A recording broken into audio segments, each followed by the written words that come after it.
is everyone.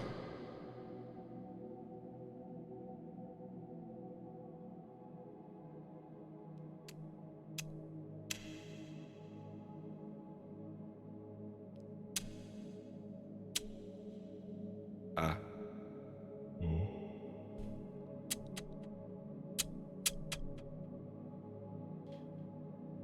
Yes.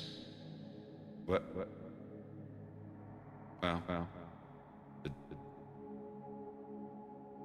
I think this is where. There we go. My bad. Don't cut.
Message!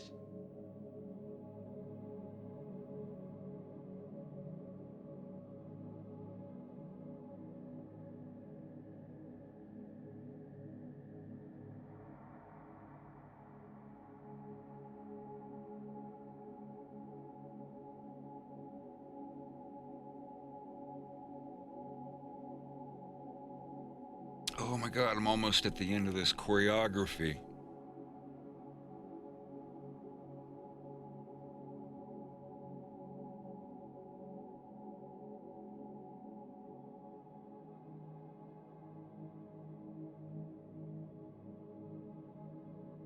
We're so close to 500 Reeses.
Message!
How's everybody doing? And how are you doing?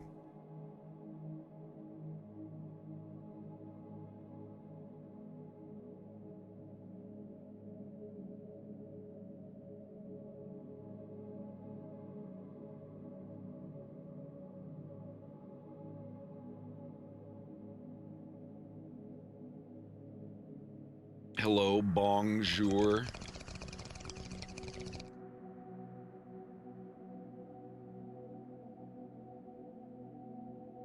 I'm doing all right. Do better when I get my credit card paid off.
Well,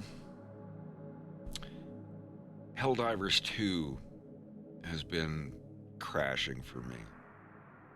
It crashed once and restarted my computer, and now when it crashes, it just crashes to desktop after freezing for 10 seconds.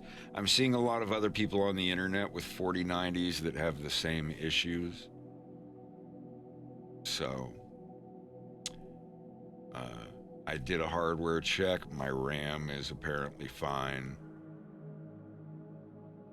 I played a whole bunch of RE4 Remake and got the hand cannon unlocked. But yeah, we played like 5 or 6 missions just fine, and then after that, I just kept crashing. I couldn't be in a game. I'd crash out of a mission, jump back into the mission 2 minutes later, and then 2 minutes after that, I'd just crash again. I just gave up. I think turning off global illumination and anti-aliasing is a fix for now, but I'll give it some time. The game just came out. It's awesome. It's a great co-op game. I really enjoy it.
Duolingo's coming along pretty good. Bubba, are you there? Did you dip? I am here. Oh. How far are you along? I've got all the hiragana and stuff done. I just have to move on to katakana. Damn.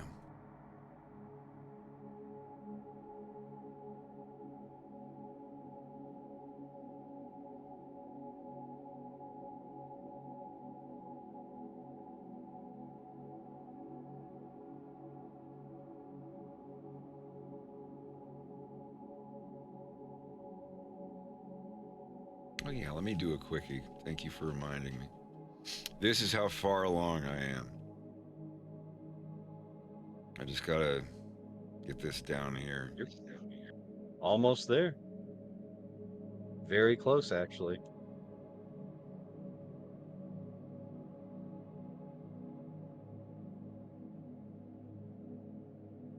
Yeah, let me get a quick lesson out of the way. Otto. 音、 Otto. 夫、 Kissa.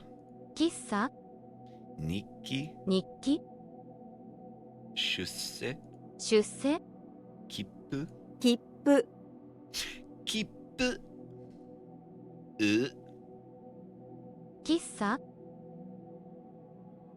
日記、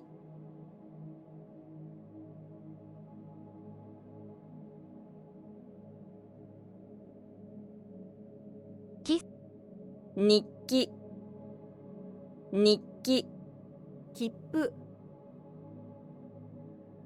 喫茶、き、さ、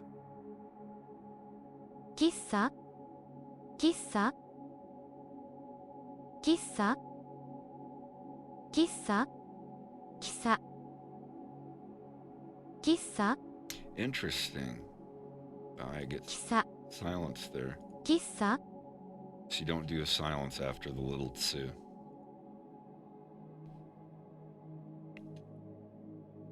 Yeah, I think all 5 of us in my local group here. Nikki. 日記、切符、切符、出世、日記、 It almost looked German. 日記、切符、切符、夫、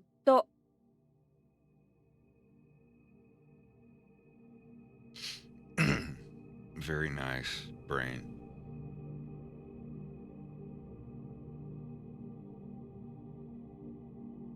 切符、喫茶、 I think I'm on day 30. Nice. 喫茶、喫茶、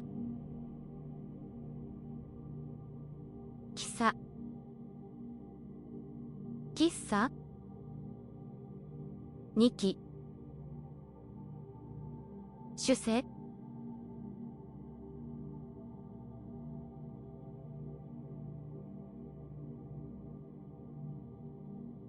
出世、日記、日記、に、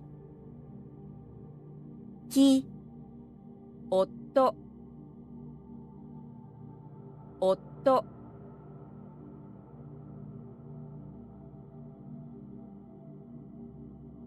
夫、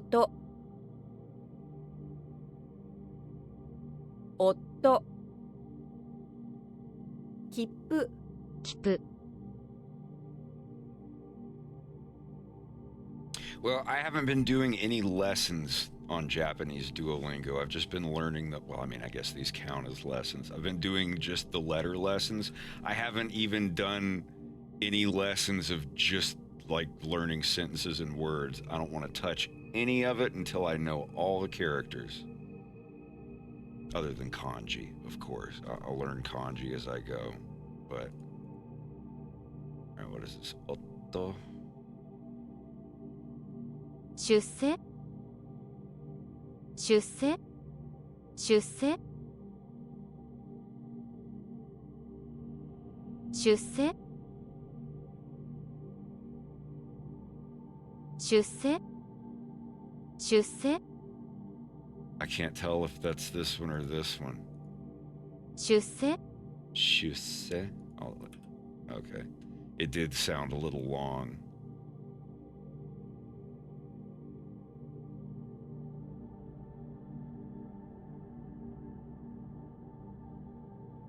This is Zashi. I've not seen that one before. This is Kisu. This is Shuse. This is Shiso. This is Kisa. Right. Try not to look at the left. 夫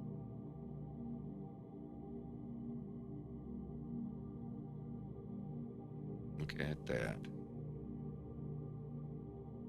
All right.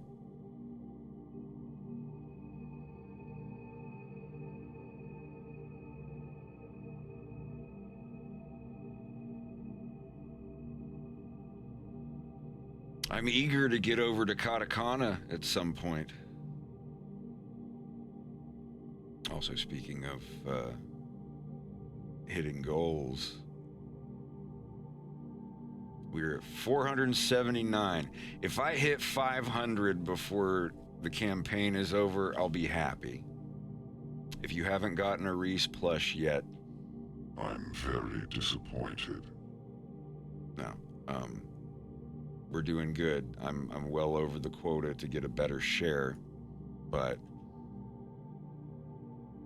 this is nice to see that many. But I would like to sell more.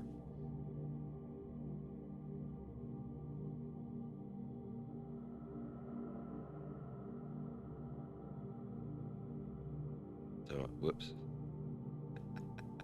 Fucking, is that the dude from Elden Ring? Try Yes. finger butthole.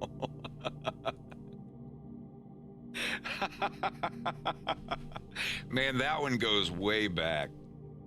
Oh, yeah. Man. Blide.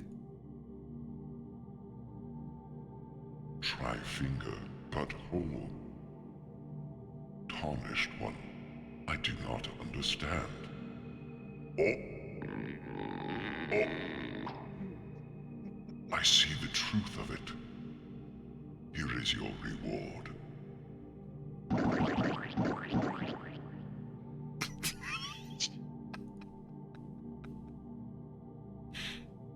Here, we're doing all right.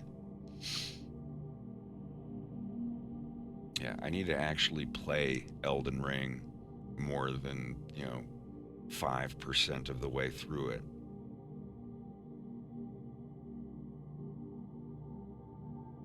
I just updated the seamless co-op thing, so if you ever want to do that.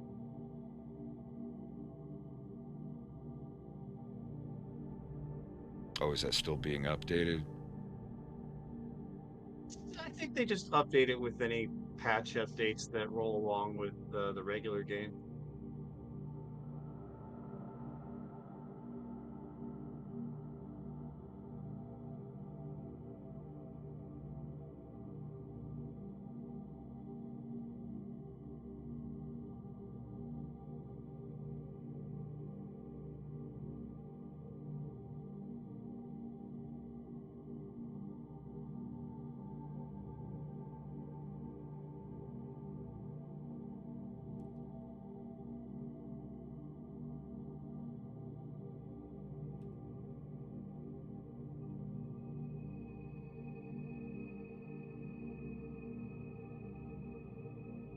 Greg topped me up on green apples again.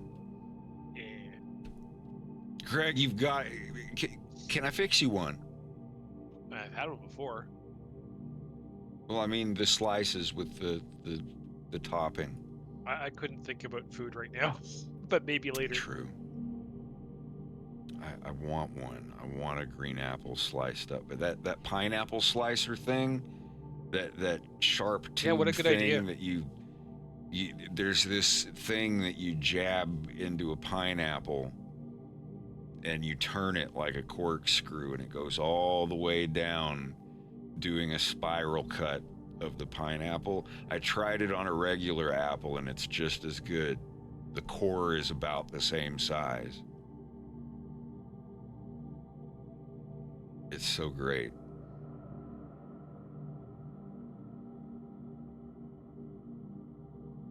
And one of the best things, some of the best things I've ever had to pour on slices of green apple. If you're Mexican, you'll know where I'm coming from on this. This stuff right here. Get it at a Mexican grocery store. This shit's been around for 30 years, if not longer, and it's so good. It's just powdered lemon salt. And then the yellow one is like the spicy version. Oh my God. Anahuac. Limon siete. And pica limon. I poured a little bit on some sliced green apple. Blew my mind.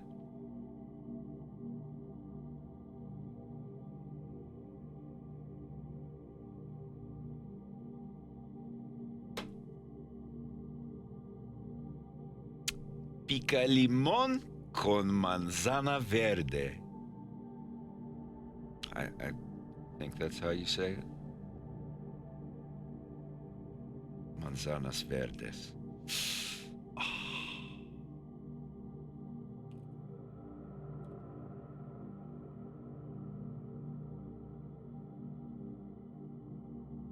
These right here were my 3 basic food groups in 6th grade. 6th and 7th grade, these 3 right here, I loved acidito.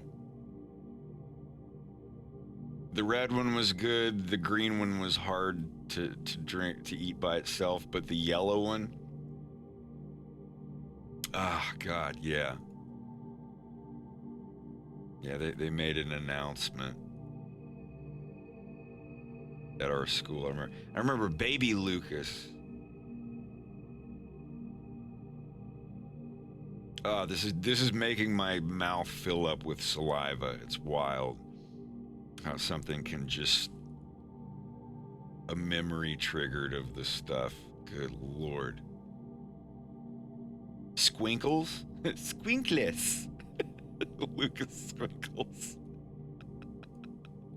The salsa getty. Y'all, man. God, this is making my tongue work overdrive right now. I'm drooling. Salsa kitty? What did it taste like? What's the candy stuff that looks like that? Not Airheads, but It looks like shoestrings or whatever the heck they are, but I'll be right back. I hope the puppy's out.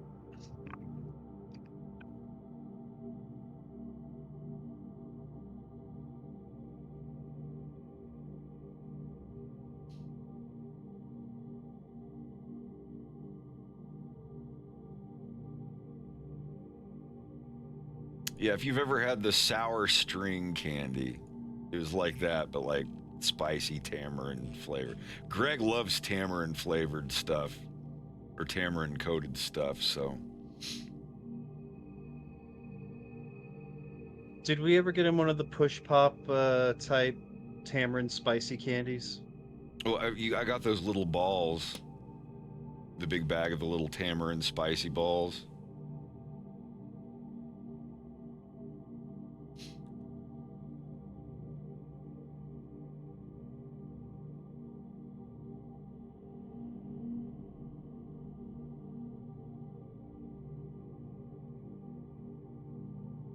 Or the ones that just come on I'm thinking plastic. more of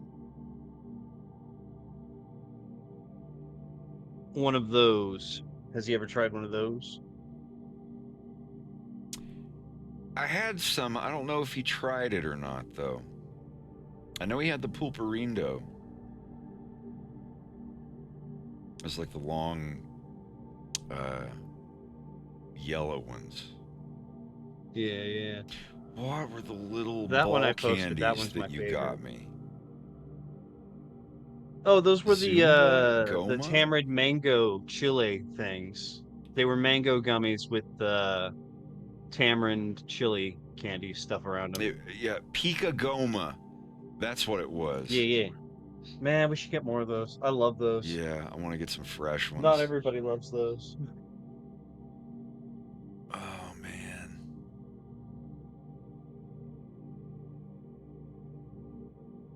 They're better when you get them fresh, because I've gotten some that were like 5 years old and they just taste stale.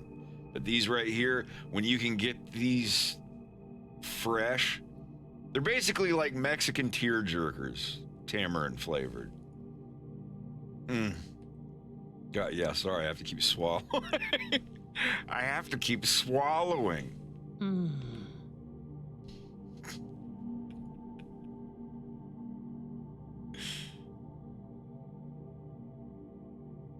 Come here to animate, and all I do is study Japanese and talk about Mexican candy.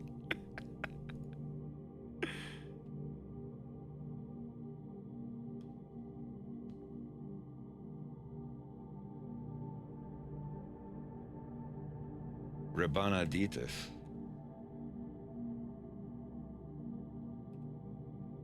Oh yeah, yeah. I think I have one of those. The damn, I don't know if I have any left. The one I got was the... No, it was this one here. Sometimes I will go on Amazon and just get like the Mexican candy variety pack. I know it looks like a mummified. It looks like a lollipop that's been mummified. But they're so good. It's this watermelon lollipop that's red and green, and you lick it and get it wet, and then you dip it in the powder that comes with it. Oh God, now I want some. Y'all have, well, I've triggered myself, honestly, but yeah, it's same concept as Fun Dip, but the sucker is sour and the dip powder is spicy. Some people can't get into it, but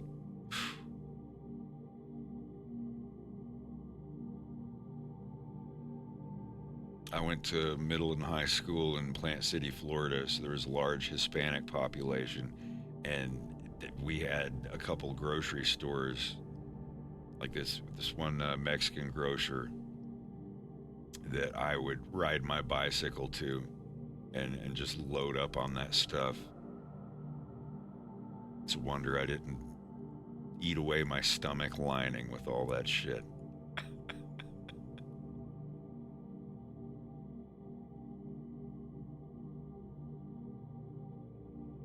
No, I love the stick and Fun Dip.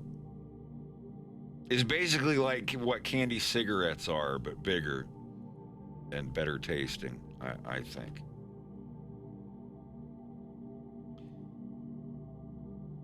Sure, I could teach all of you. I could teach stop right there.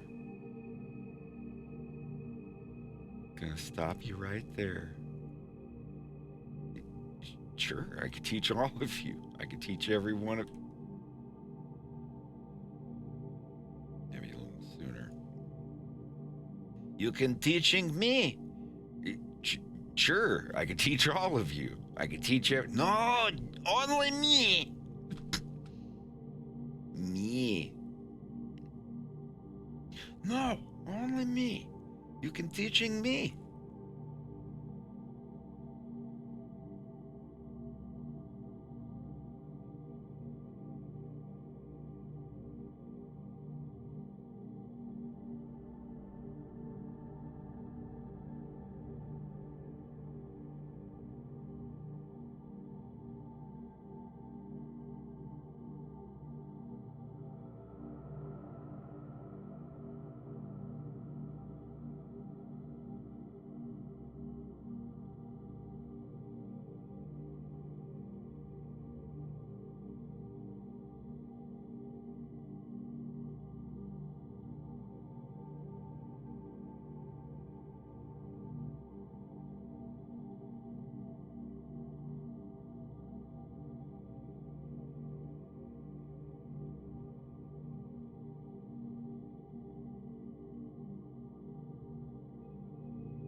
The tiny Mexican bubble gum. Is that the one that comes in the little 3 packs of chiclets?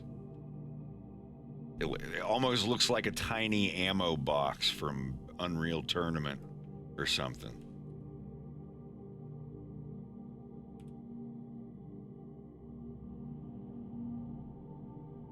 Canals. Well, canals is what I'm thinking of. Yeah, this stuff.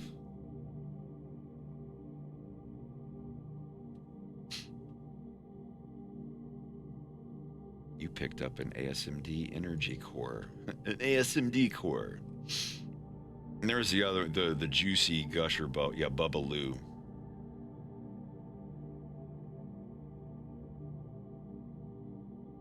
I remember Bubbaloo. We had Bubbaloo. Sabor Mora Azul. Now with more blue flavor.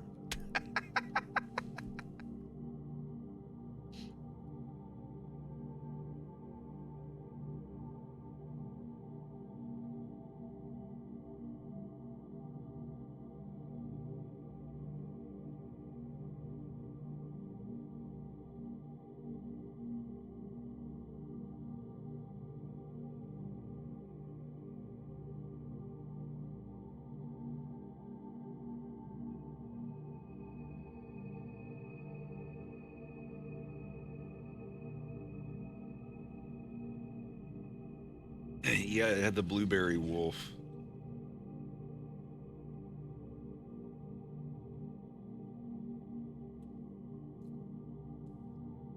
Did they change the mascot?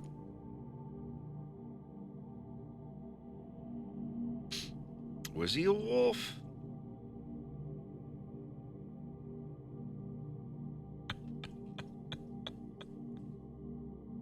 Mora Azul.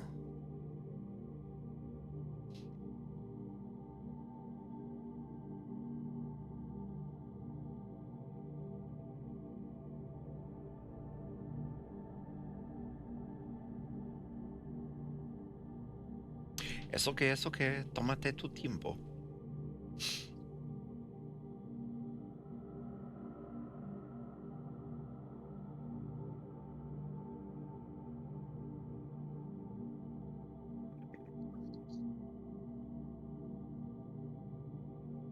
Todo el mundo con las manos arriba. Dime. I remember Dime. Dime. Dime dos?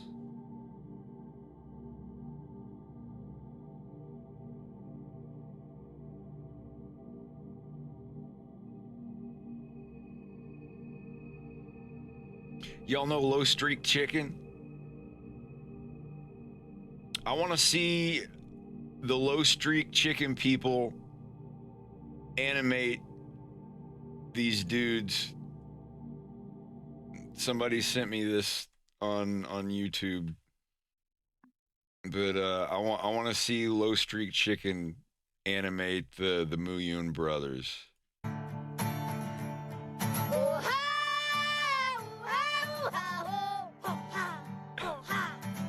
Oh, he'd be good at that.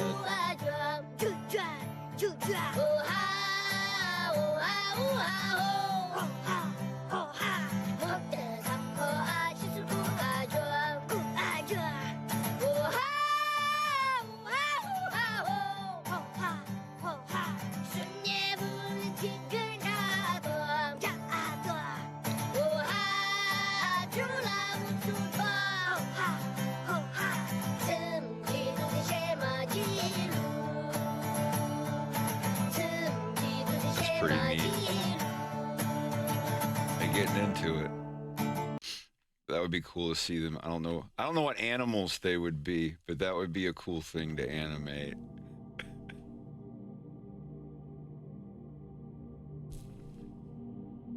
Little cats like just wailing on guitar.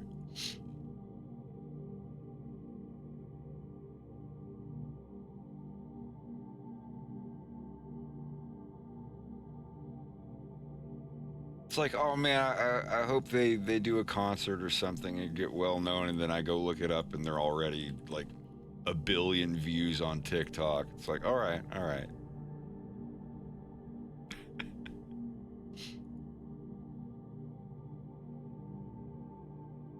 Or Instagram or wherever.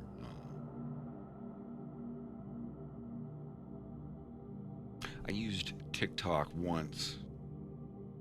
The doctors say I might walk again one day.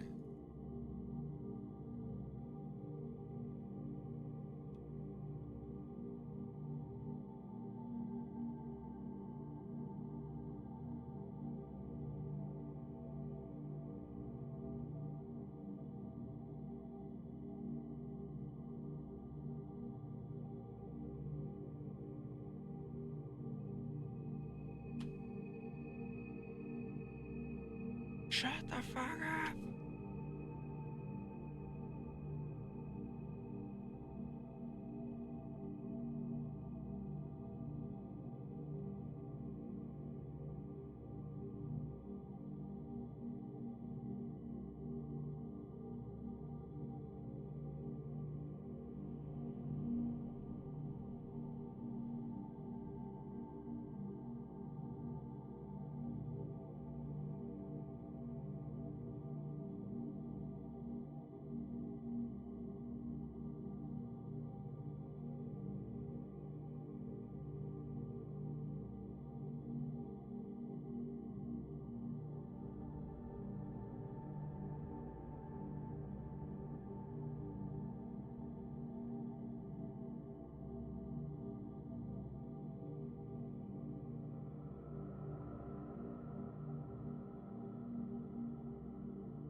Teacher, no, only me.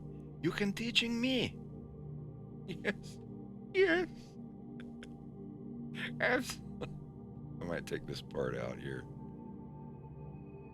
Yeah.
Does that work? Yeah.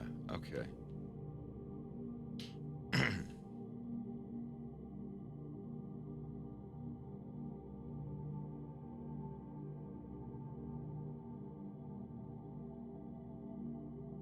What?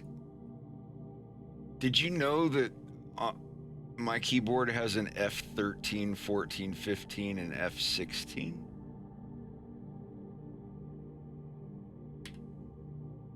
What the hell? Does it work? It does.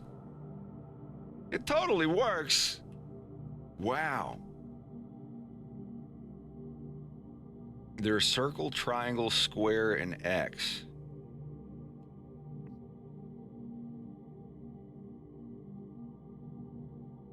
They can go up to F24. I did not realize that.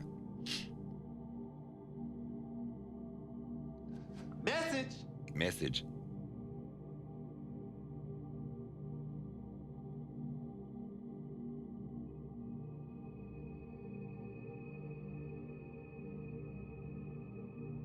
Yeah, I'm kind of religiously against TikTok.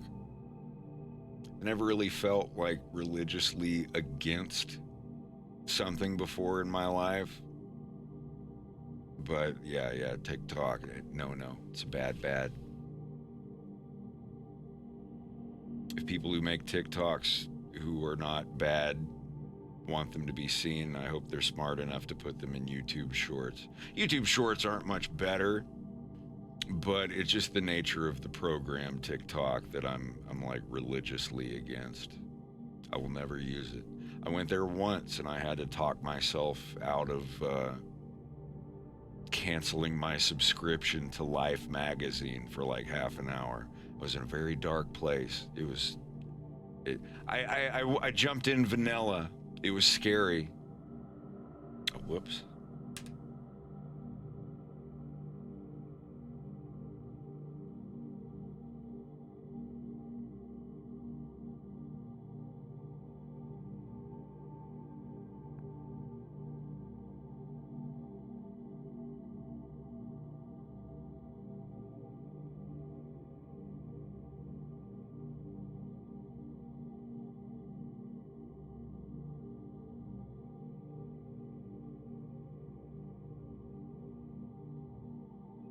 I just get more and more people say, you need to make your stuff shorter. It's too long.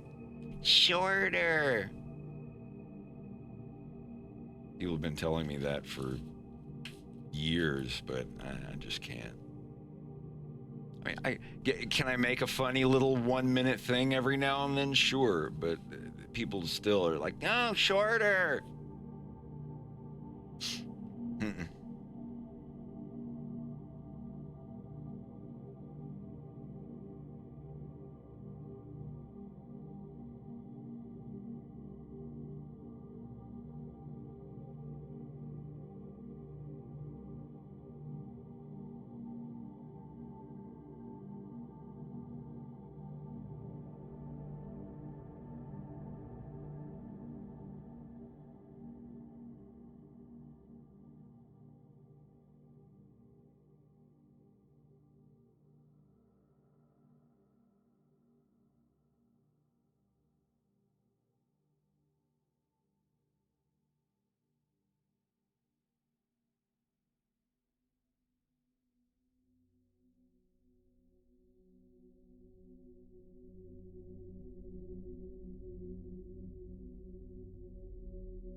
Hey, everybody and friends. How's it going?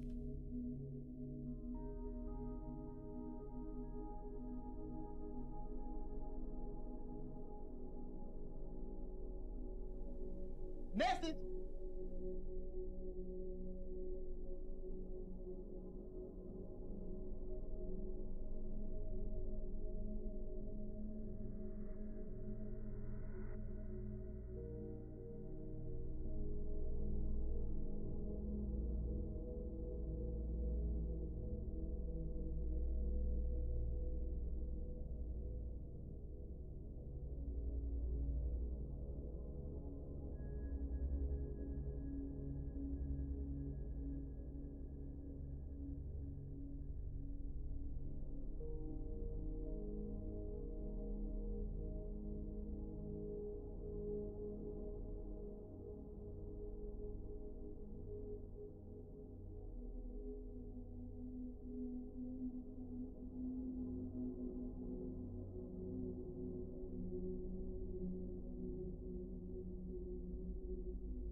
Yeah, it happens sometimes.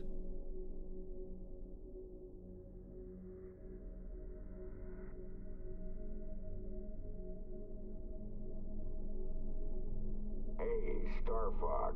I just wanted to reach out and request a ceasefire for...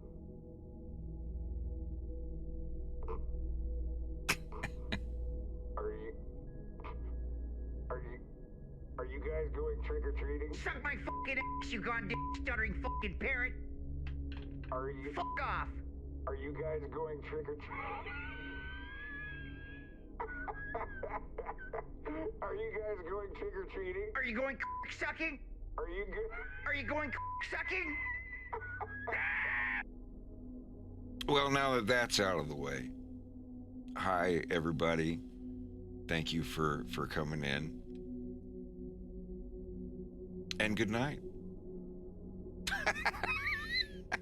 No, I'm just getting started actually. I'm Fred or Wolf right now, I guess. Guts theme.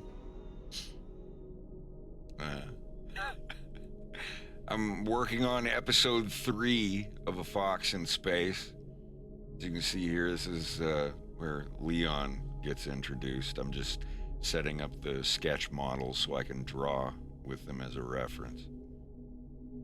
This is, spoiler alert, where Wolf has delivered the stolen ship to someone his father owes money to, which is Janusz Powalski. He's the leader of a family that does business. And, well, like I said, this is the first, 5 minutes of episode 3. Wolf drops off the ship, and they drive him to go speak to Janusz, who does not speak English, or space English, or whatever it's called in Fox in Space.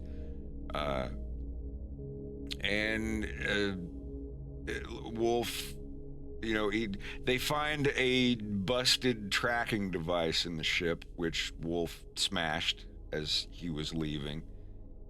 And he told them, he's like, I smashed this little tracking device as I was leaving Corneria. No one knows I'm here.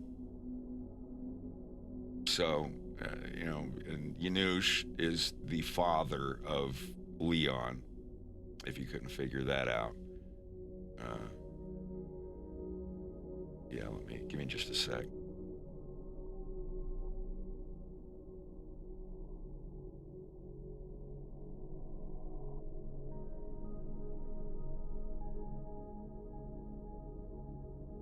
And now we are dealing with Wolf trying to negotiate his way out of having his throat cut.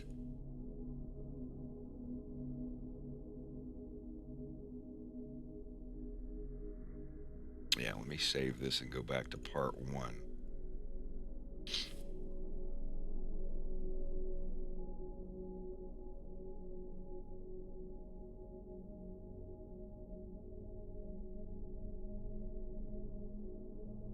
Well, I mean, it's a big fancy chair in an office.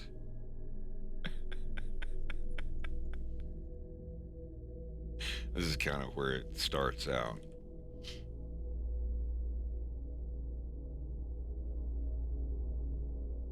This is the cold open of episode 3, I guess. It actually looks like a Star Fox game. The textures are still loading, yeah. It's taking a little longer than usual, but that's okay.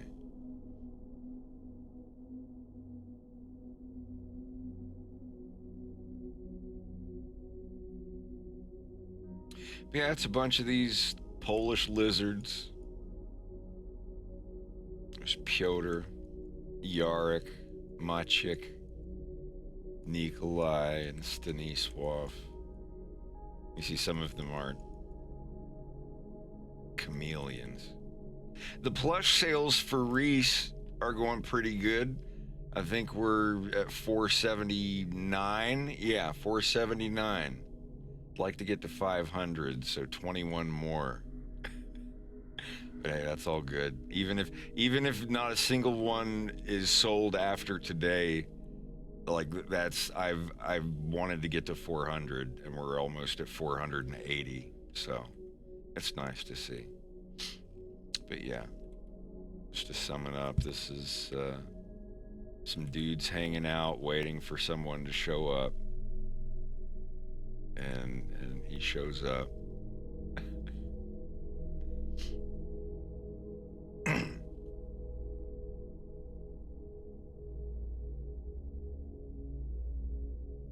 You know, there's no sound, no mouth movements, no voice stuff yet.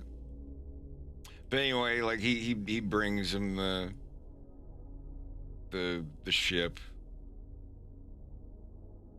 or this guy is the ship guy, and so like a friend of the family that knows all of the computer stuff,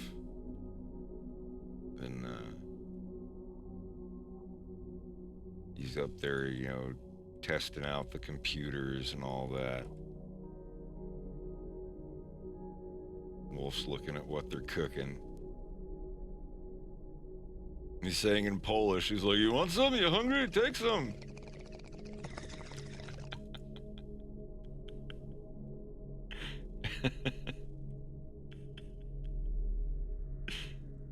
I really liked this shot.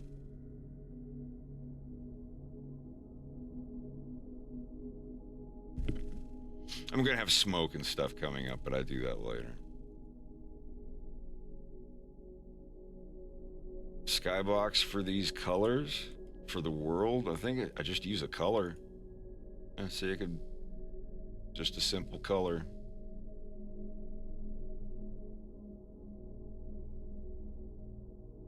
A lot of it's fog that will be here.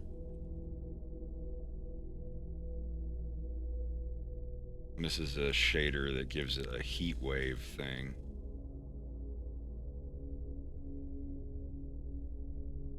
If you notice, Wolf has like a little heat wave effect going on.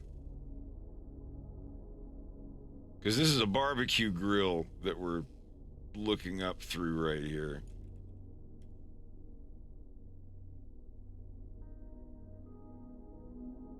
It's great, you can actually look down and see it. He's like, he says, you know, in Polish, and then he's like, take. And Wolf's like, he takes one off of the end of the skewer. Well, he's been holding his. Because, like, right here, the other guy's, like, this dude says to him in Polish, I forget exactly what he says. But it's something like, oh, he probably doesn't want to burn his hairy fingers or whatever. So the guy, you know, is just like, here, have one of mine. It's cooled off. And, you know, he doesn't understand Polish, so he's just like, take. Pulls one off, and Wolf's just like, so do you just crack the shell in half, or just takes a huge bite of half of the bug? He's got to impress him. He's got to look cool. Never thought I'd miss the food on Corneria. And he just bites the head right off and eats the head. And finds it doesn't taste that bad. At least he's convinced himself of that. Have a good one, Orby. Thank you for streaming and leaving everybody here. But yeah, remember, these are lizard people. They do not speak his language, and they don't really hang out with fuzzy people. The lizard, the reptilian people in my cartoon are very, very exclusive. They tend to keep to themselves. So, some people might not like that. It's the way I wrote the characters. But they are, you know, everybody else tends to most everyone else in the Lilat system in my cartoon tends to, you know, they don't care who they're around. But I made lizard reptile people very, very I don't know, exclusive, cautious about who they hang out with, and they kind of keep to themselves, and they want to keep them to themselves. I don't know.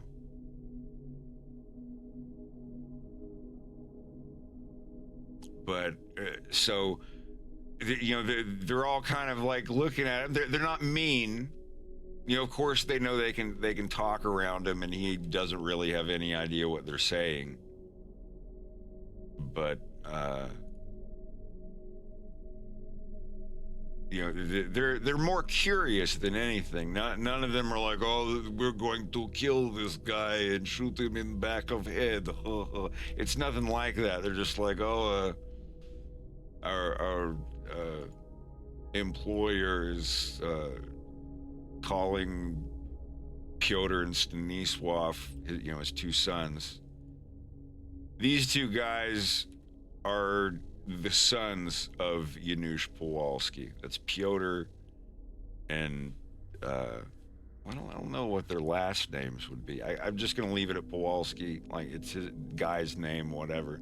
So it's Pyotr and Stanisław Kowalski are these two guys. I'm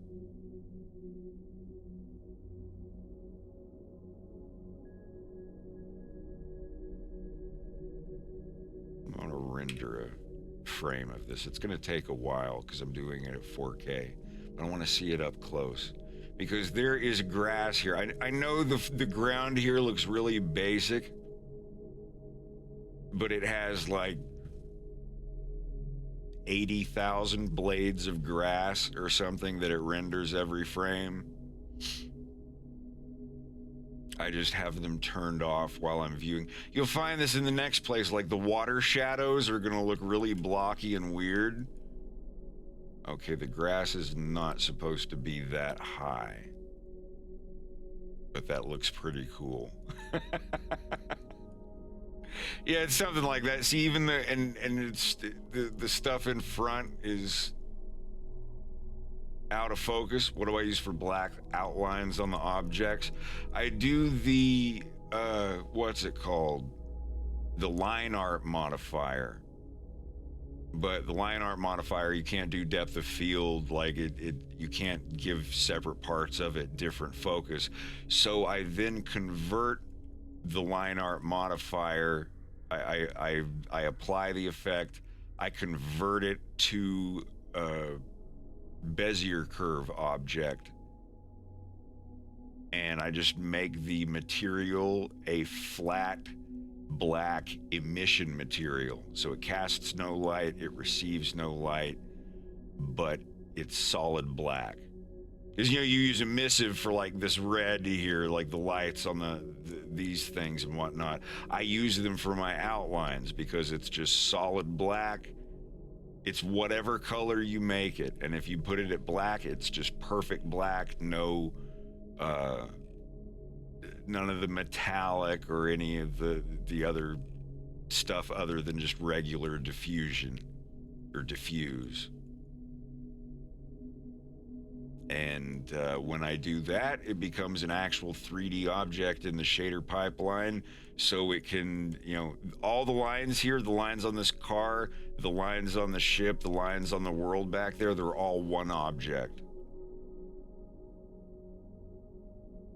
Because if this was just a grease pencil object, all the blurry, faded black outlines back here would look exactly like the ones on this. Because grease pencil is its own render thing after the whole scene is rendered.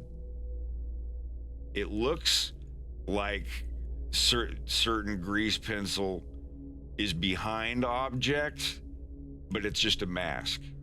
And the masks aren't perfect, especially when you get into depth of field stuff.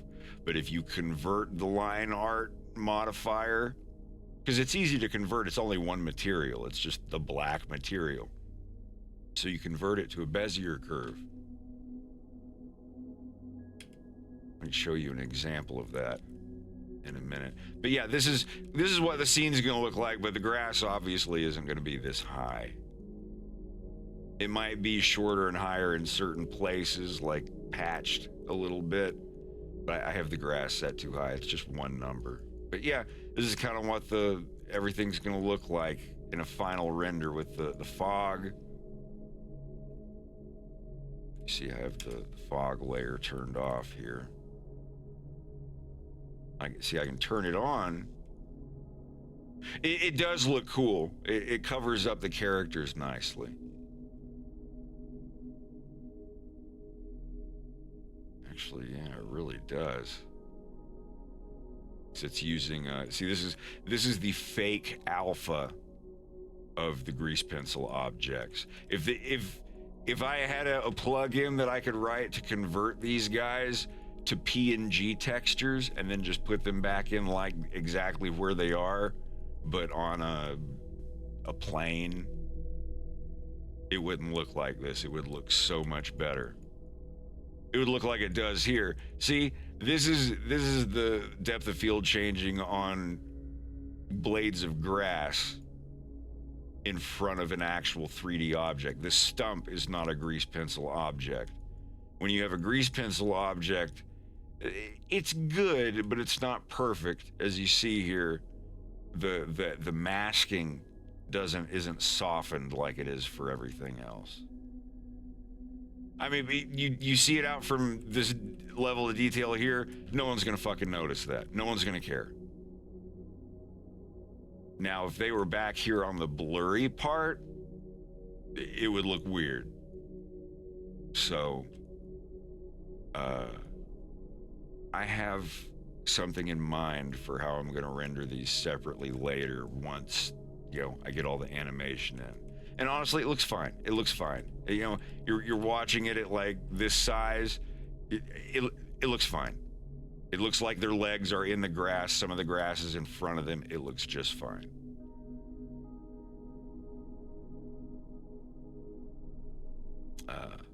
I'd like to think maybe this landing bay has not been used for a long time, and I'm going to make it look older and leave the grass like this.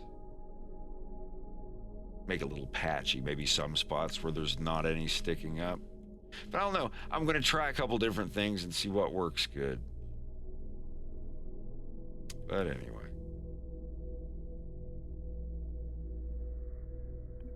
And then they drive him to see Janusz. Remember, all of them speak Polish. None of them have spoken any English yet. Nikolai has said the word launch key.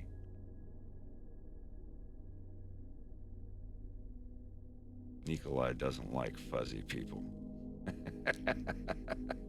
He walks up to him, the first thing... Yeah, I skipped that, didn't I?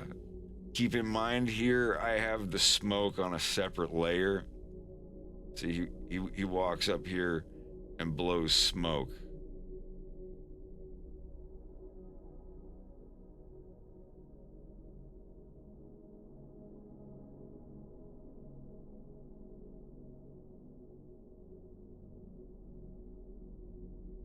And then it cuts and blows the smoke in Wolf's face and whatnot. So just imagine that there's smoke here. It's in a separate layer. So see, he Message. blows the smoke in his face. He says, "You must be Nikolai." And then he's gonna reach up and say, "Launch key." Yeah, he's pretty rude right at the beginning. And anyway, and this is where it's gonna pop up and say a fox in space, and the credits are gonna come up at the bottom, and he's driving them. This is the flag of their people. It's not a real flag anywhere. It's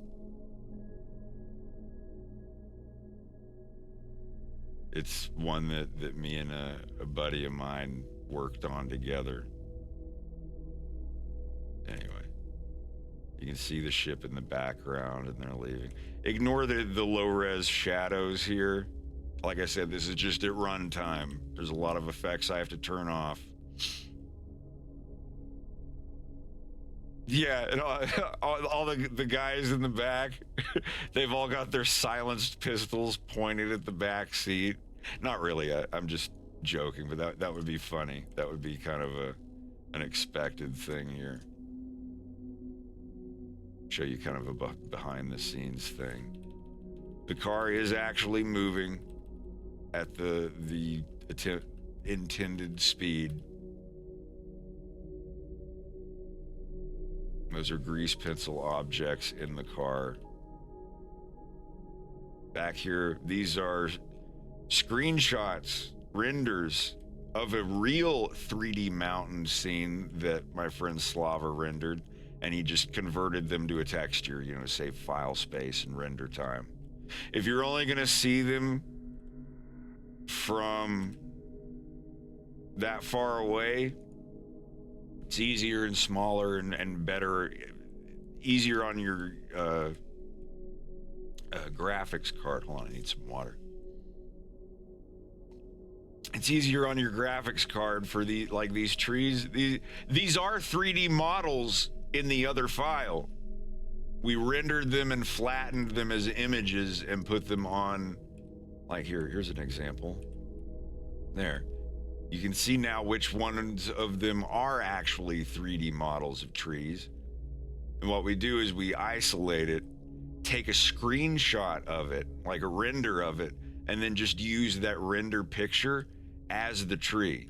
It's just optimizing your stuff. If you have mountains that are this far away that we're never gonna see from any angle other than this, because it's down here and we're just looking like this, they don't have to be 3D. If they're that far away, especially with the fog turned on, because that shit slows your stuff down. Everybody knows about this stuff.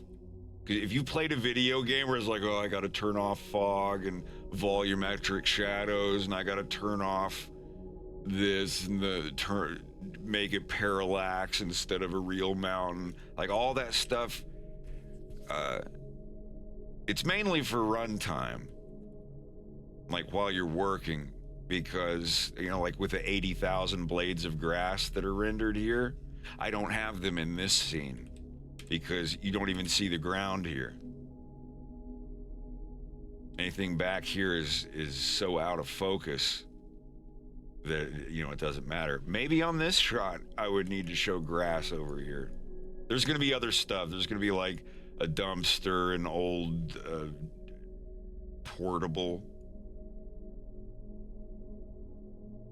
you know, like there was, you know, construction going on here years ago, but it's just Yanush bought up all of the land around this place and has touched nothing. It's like they haven't used this docking area in like 5 or 10 years or something since he's owned it. But anyway, I think I've got the script down here. Yeah. So they're all talking in Polish. Wolf is obviously not. One of them's asking, hey, is the ship in perfect condition? I'm about to sneeze. Yeah. Oh, excuse me. Caught it just in time. But, you know, one guy says, like, Nikolai, is the ship perfect? And then Wolf is like, are we gonna go see Yanush now, or what? He says, there was a small problem. Something broken, damaged. I found a tracking device, though it was disabled. Hey guys, is Yanush gonna be there when we get there? Wherever it is we're going? He could have turned it off as he was landing. Exactly. We will see what Yanush has to say. You guys can't understand a word I'm saying, can you? And he looks over and he's like, Nikolai, I see Yanush now? And Nikolai says, yes, we go seeing Yanush now. Like in English. He says that much in English. And Wolf looks out the window and he's like, This probably wasn't a good idea. But saying it very, very, very quietly. Anyway. Then, sorry, I'm gonna have to pop you off of here, Greg. What's that? Sorry? I said I'm gonna have to pop you off of my stream to show the rest of this. No problem. I've been streaming you this whole time. Oh, I don't yeah, know if I do you. that. Okay. He knows the law. Anyway, they take him to the Kowalski compound. Is it compound or complex? Yeah, compound. And, yeah. It's pretty great.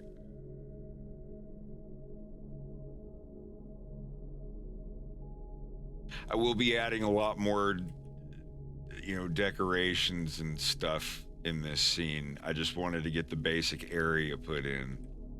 I'm not a really good 3D modeler yet. I'm getting there. But this was still fun to do.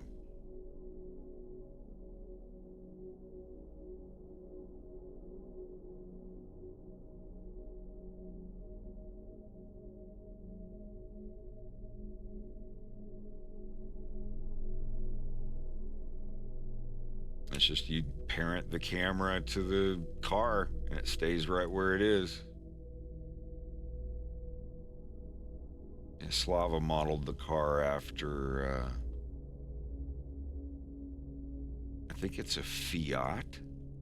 It's a Polish version of a Fiat. It's not a Lada. It's, I think the Fiat 21 Polska. Polski Fiat, is that what? Yeah. The 126, I think, is what it was loosely based on.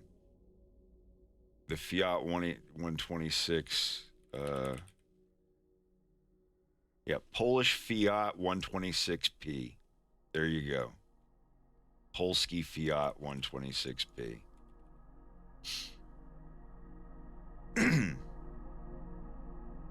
I guess P for Poland, G for Germany.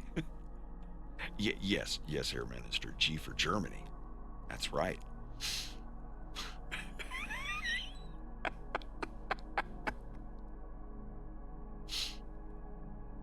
Anyhow,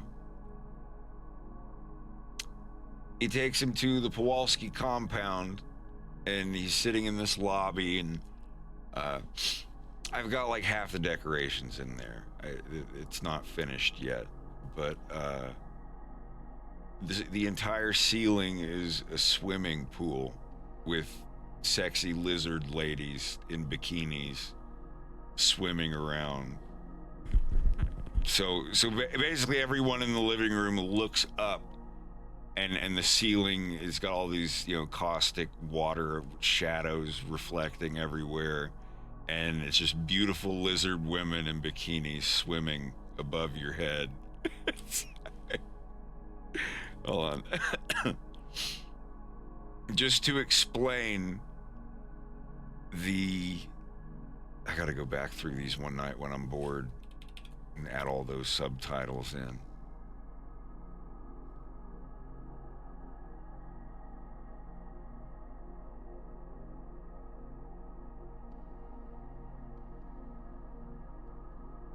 Hey, the very first episode, the robot leg scene, that could be construed as kind of gay.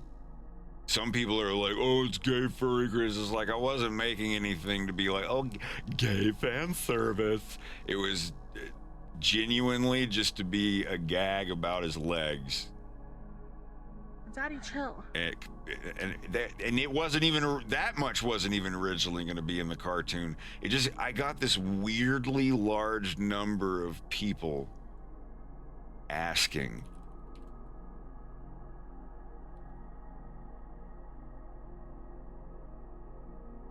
sorry. I had this unusually large number of people asking about the robot. Oh, is he gonna have robot legs? You aren't gonna give him robot legs. And I, like, right when I was in the middle of the cartoon, when like the jail cell scene was gonna go completely different. He was just gonna walk in and be like, "We need him. Andros is gonna be there in a few minutes. We need him on, deck 6 or whatever." And I was like, you know what? Fuck it. I want to, and it became the most rewatched scene of the entire episode. Anyway, I think it's done loading. So yeah, this is the waiting room, or the lobby, I guess. Like I said, while it's playing, the shadows look like this. Ignore that. That is not what they're going to look like in the final product. When you stop it, they render. See, that's what it's going to look like. It's going to be very subtle. It's just, that's the first pass of 256. It does this 256 times until it's all gone in. So when you see this, the shadows here are going to be a lot more subtle. Because that's how they are on the characters. If you look at Wolf really close, you can see just the subtle caustics going on him. That's what all the shadows are going to look like. Anyway.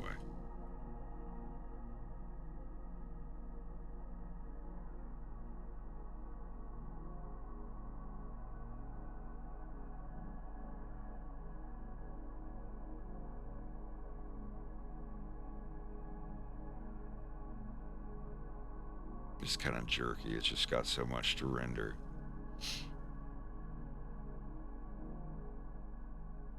Yeah, here's the under a giant lamp in the shape of a P insignia.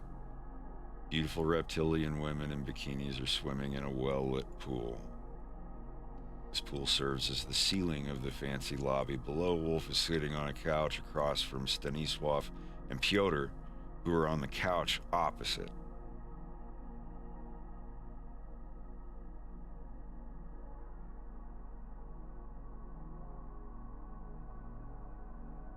Oh yeah, the myth thing got completely retconned, for sure.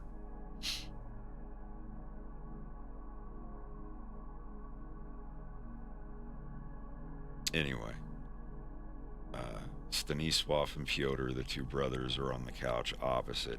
Nikolai stands in the corner nearby, closest to the door of Yanush's office. That's this thing here.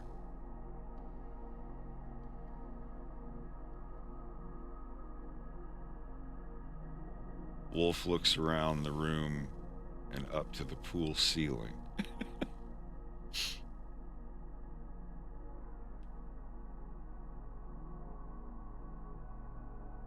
He says, "This is a real nice place." And then Piotr looks at Wolf's hair, then turns to Stanisław. Piotr runs his finger up and down in the front of his forehead, referencing Wolf's hair, and says in Polish, he looks over and says, "His hair makes him look like a girl." His brother's like, "I don't know how their women look." And Piotr says, "Well, they look a bit like that."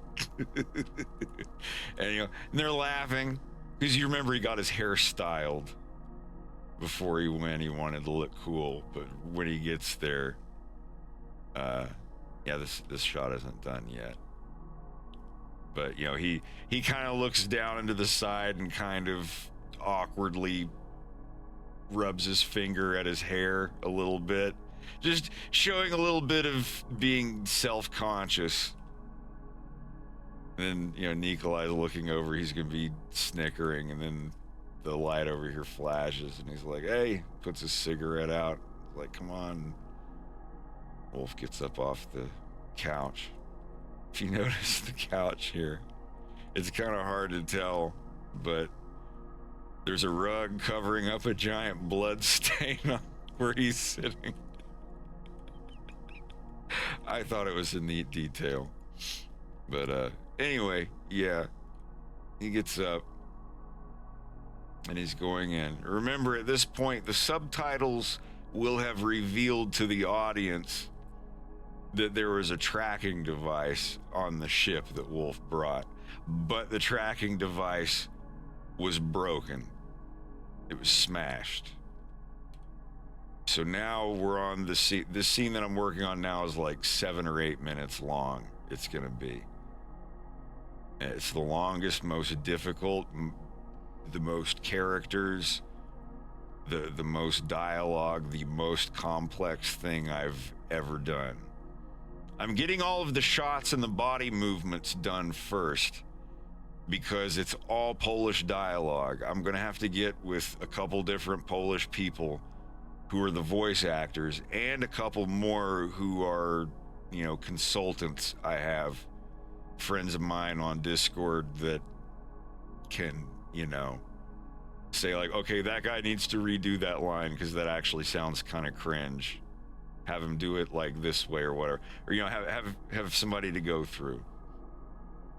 It's going to take a lot because I don't want it to be cringe. I don't want Polish people to see my cartoon and be like, oh man, this is dumb.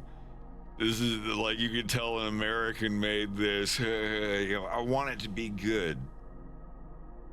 You know what I mean? I want Polish people to appreciate it.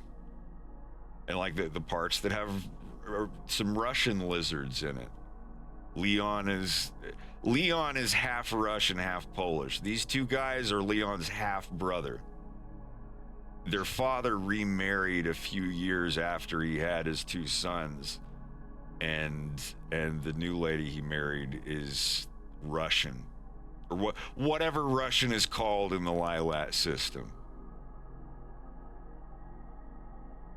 And he doesn't get along with his big half brothers, and when he speaks Polish, it sounds like it's Russian. I speak Russian. I think I can speak it pretty good. Polish, I cannot. I can pronounce the things, but Polish people say that I sound Russian when I try to say them, because I'm used to learning Russian for like the past 4 years. So, that's the reason why Leon is going to sound Russian when he speaks Polish. He's going to speak Russian later. Later on, when it fast forwards back to episode 1 and Wolf and Leon are having a spat, it's going to be kind of cute and funny. Did his first wife die or divorced? I don't know. I haven't written that in yet. He remarried. And anyway, let's get the next one loaded up. Leon doesn't completely get along with his 2 older brothers, who are obviously closer to taking over the company business than Leon is. Those 2 brothers, Stanisław and Piotr, the ones making fun of his hair, they're like in their mid-20s. And Leon is 19, I think. He's either 1 year younger or 1 year older than Wolf. I don't know yet. But they're basically the same age, close enough that it doesn't matter, like, what scary, crazy shit they get into.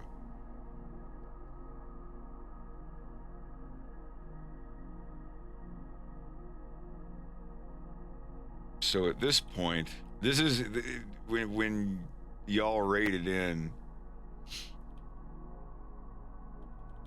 Here, hold on. I was thinking of making the sharp claws have feathers and be like a weird, like, not all of them, but like weirder, more saurian features compared to like the lizard people of Venom. I was thinking of them being from the other side of Venom or something, or some other, I don't know. I'll figure it out. There's not going to be a Prince Tricky. If I was convinced to put a Prince Tricky in my cartoon, he would be bipedal. He would be a 2-legged Triceratops character, and like that would throw so many people out of it anyway. But it would throw me out of it if there was a 4-legged walking, talking just regular ass dinosaur playing like a dog with Fox. Works great in a rare Nintendo game, but in this universe that I made, it would just, most people watching it would be like, oh, okay, that character is weird. I don't know. It'd be like having a furry OC walk in this scene. Like a blue fox dragon hybrid with demon wings and horns. It's like, what? You know? For like a furry character, like your OC or your persona or whatever, it's whatever. It's fine. You know, make whatever you want. But if you've made this world a very plain, like Zootopia. Like if there was a character, if there was a fox in Zootopia that was purple with rainbow-colored eyes that changed color based on what mood they were in, and they had demon horns and wings or whatever, you'd be like, what? You know, nothing against that character. Make those characters. You know, but like if the world that you've already made doesn't work with a certain type of a body type of a character or like features from a different mind, I guess it wouldn't work.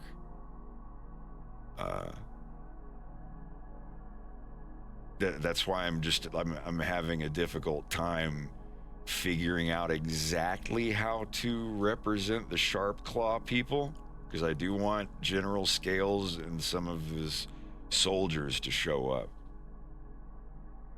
And I don't mind completely making them look absolutely different than how they are in Adventures, because the way the Aperoids look in my cartoon is terrifying compared to like 80s John Carpenter alien movie terrifying, as opposed to, you know, like the geometric nightmares from Star Fox Assault. Yeah, I'm gonna have Saurians show up, but I just haven't figured out quite yet how to portray them in that.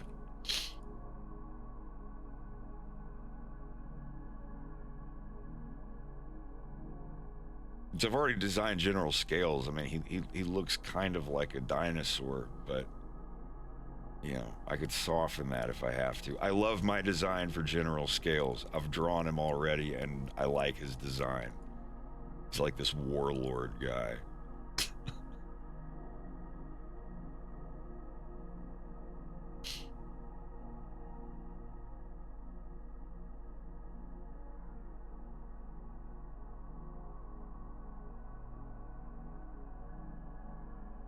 I don't know if I upload. Yeah, here we go. I've got one.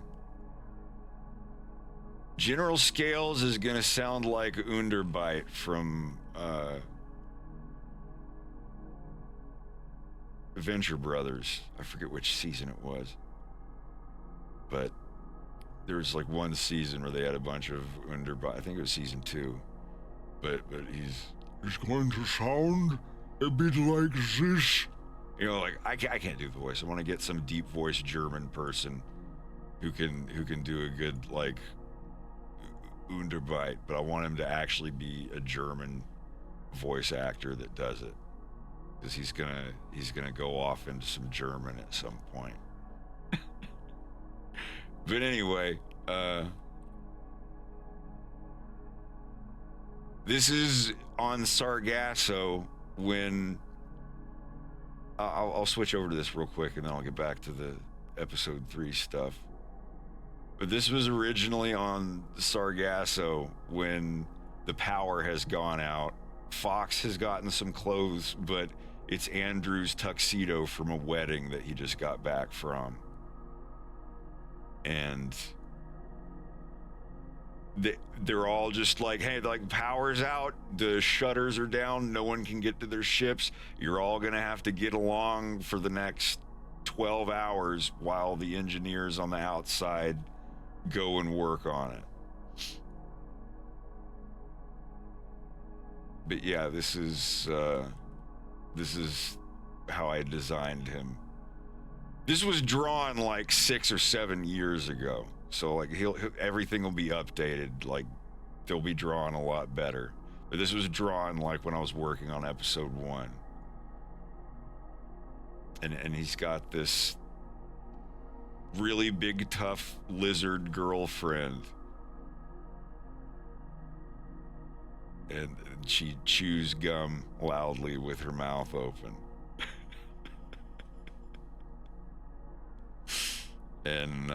And he's really tall. He's almost he's about as tall as Reese is. They're about, if General Scales ever went at Andros, Reese would be the one to take him on.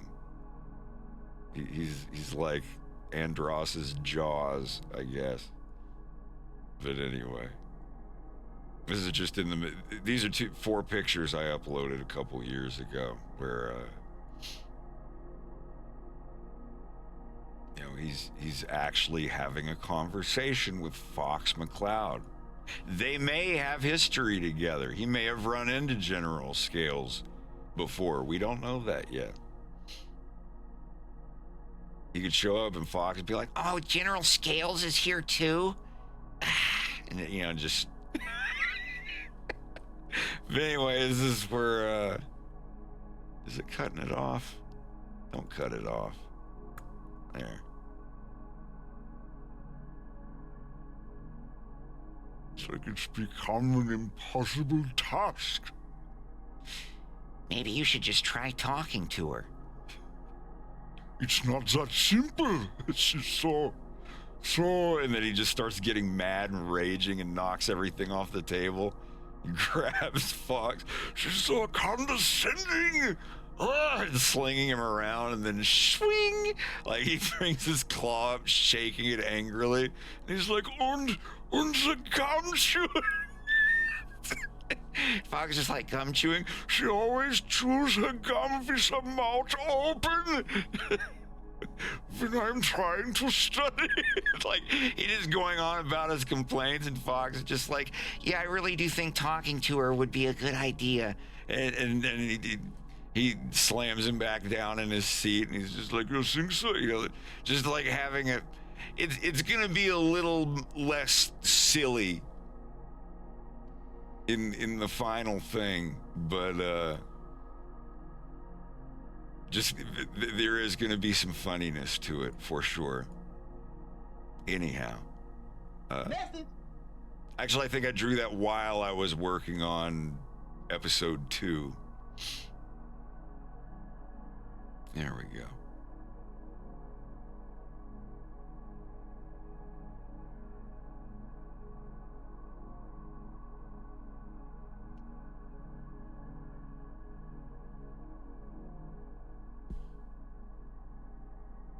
All right. Sorry going to segue into the General Scales stuff, but if you've ever seen what he looked like in my cartoon, I've got the other picture I don't have.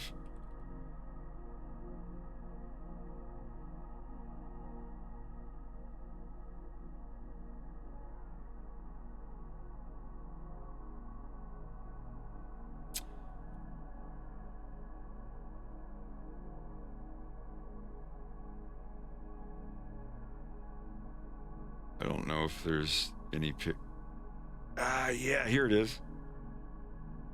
Please tell me this is the full image. Okay, yeah. It's got some Reddit shit on it. Hold on a minute. I hate when they do that. You try to view image in new tab and it's like, oh, Reddit, you found this on Reddit. This is when General Scales first comes back in. God.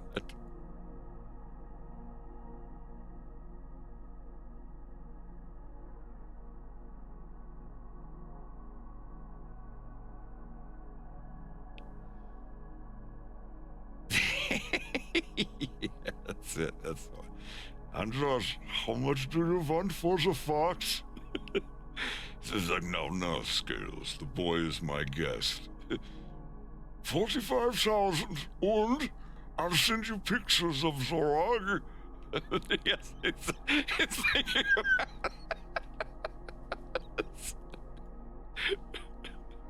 God, this is so old. I'm sorry, that is super old.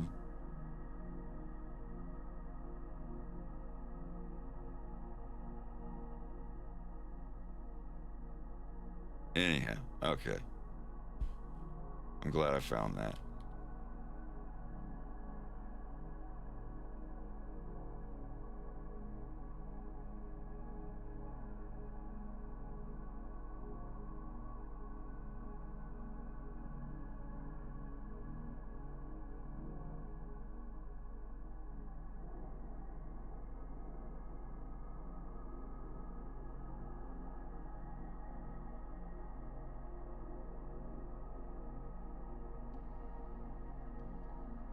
All right, just as a note, continuing the story here, I'm sorry that you guys have to keep hearing this over and over again.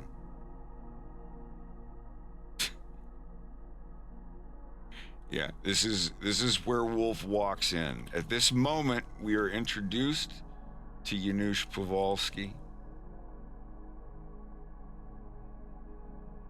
He's sitting here in his chair.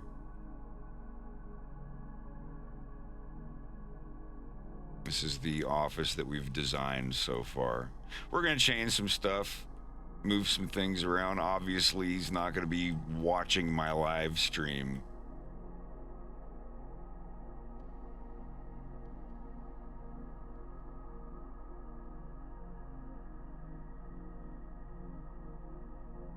My friend Slava put his little shark dude there. Anyhow. At this moment in episode 3, you're going to see what he's looking at on the TV screen here. Oh, did my fucking MIDI unplug? Hang tight. It always does this. There we go.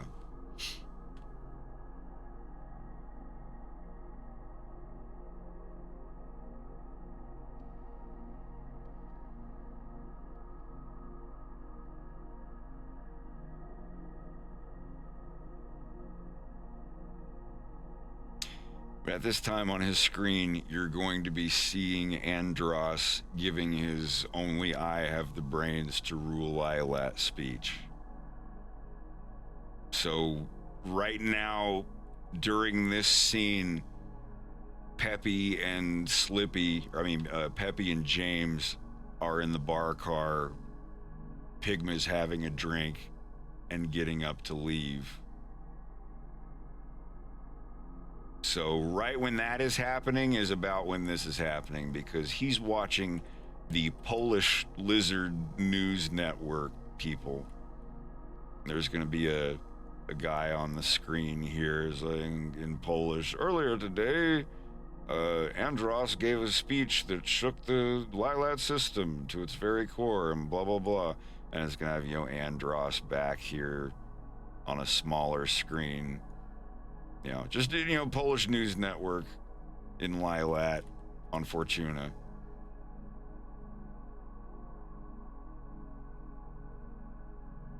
Just to give you an idea of when this is happening. Got the whole world out here. Shader's still loading.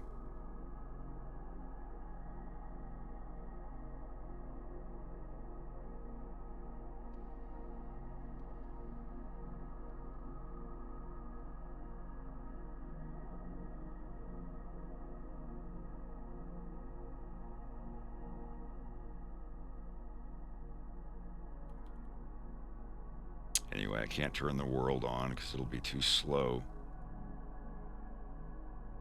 But you get an idea of how it looks.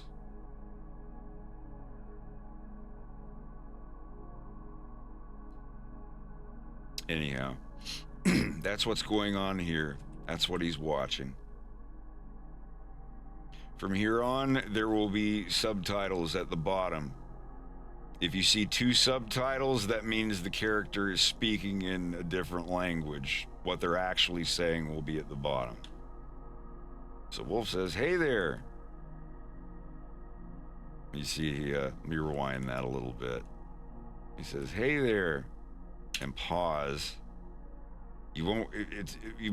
People won't notice it on first watch, but he just, as he walks into the room, he's pushing his hair back the way it used to be.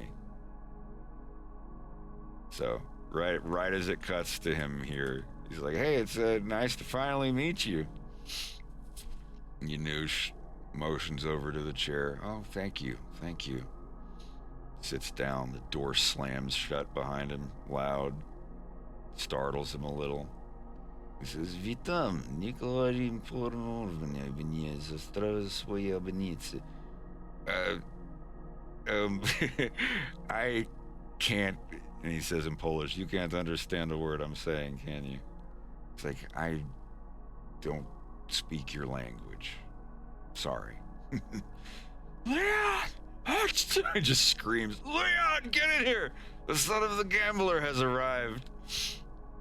Leon, "Hey, it's Leon, right? I brought the ship just like I promised. Nikolai already looked at it. Your stolen ship is paying debt? Cale O'Donnell?" "Yeah, the money my dad owes you. He, doesn't know I'm here." He looks to his dad and says in Polish, "His father doesn't know he came to pay his debt." He says in Polish, "Nikolai tells me he found a tracking device in the main console of the ship. Did you know about this?" "Did you know track device was in ship?" "Yes, I crushed it as I was leaving Corneria." "He destroyed it when he was on Corneria." And he says, "It was destroyed when Nikolai found it. Maybe you destroyed it after you landed on Fortuna. How do I know you are telling me the truth?" And he translates, "Device broken when he finding it. But maybe you break when landing to Fortuna. How he know you telling truth?" And very calmly, he's like, "Sir, I came here to pay my father's debt and to ask you for a job. I was careful." Let's switch over render modes here. "No one in the entire Lilat system knows I'm here, except for you." Well, I mean, and then, Leon, I'm not finished with this part here. Leon grins and kind of snickers, and then he translates for his dad. Basically says, "He's here to pay the money back and to ask you for work. He was cautious, and no one knows he's here except us." And let me load the next part. Wolf, realizing that he just failed the speech check thing, he picked the worst thing he could say. But and yeah, like, well, I'll get into that in a little bit, but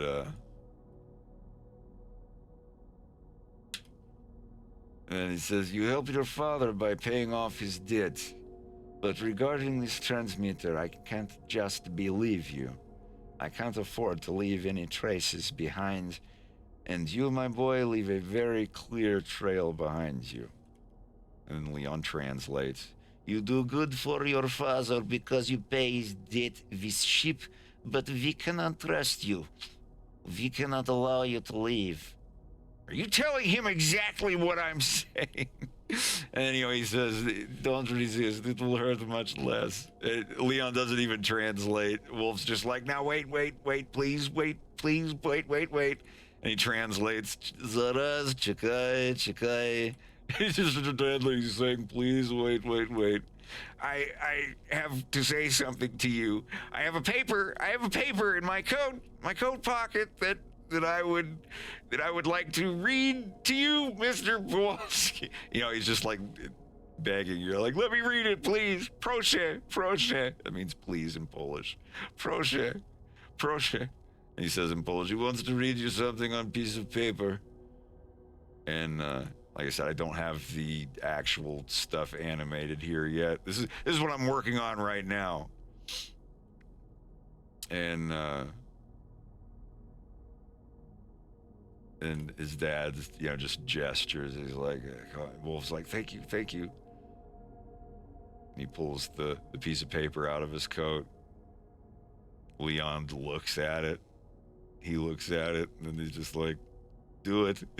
He pushes the knife up under his chin. He's like, do it. And Wolf swallows, takes a breath. Jestem tu dzisiaj, aby spłacić dług mojego ojca, ale co ważniejsze, aby znaleźć pracę. Na razie nie mam już żadnej przyszłości na Kornerii. Mogę pomóc twojej rodzinie. Ofiarowuję ci mój szacunek, moje słowo. You know, at this point, they're all kind of grinning. The two half-brothers are like trying not to laugh. And he's like, I moje usługi. And they just bust out laughing like, usługi. And Wolf's just like, not per shikwa. Like this is like the peak of Wolf's despair. They're all like laughing at him. Even his dad is like just trying not to laugh, putting his head in his hand. And then finally Leon turns around and he's like, Zamknijcie się, kurwa! Like tells him, shut the fuck up. And then in Russian, he's like, idiote. He just like mumbles it to himself. Wolf's just like, thank you. Keep doing. Oh, okay. Na przykład mógłbym nauczyć każdego, jak latać tym statkiem, który ci przyniosłem. Jestem doskonałym pilotem nawet z jednym okiem. You can teaching me? Sure, I could teach all of you. I could teach everyone. No, only me. You can teaching me? Like this all, and that's it. That's all I've got animated out. I can continue in the script.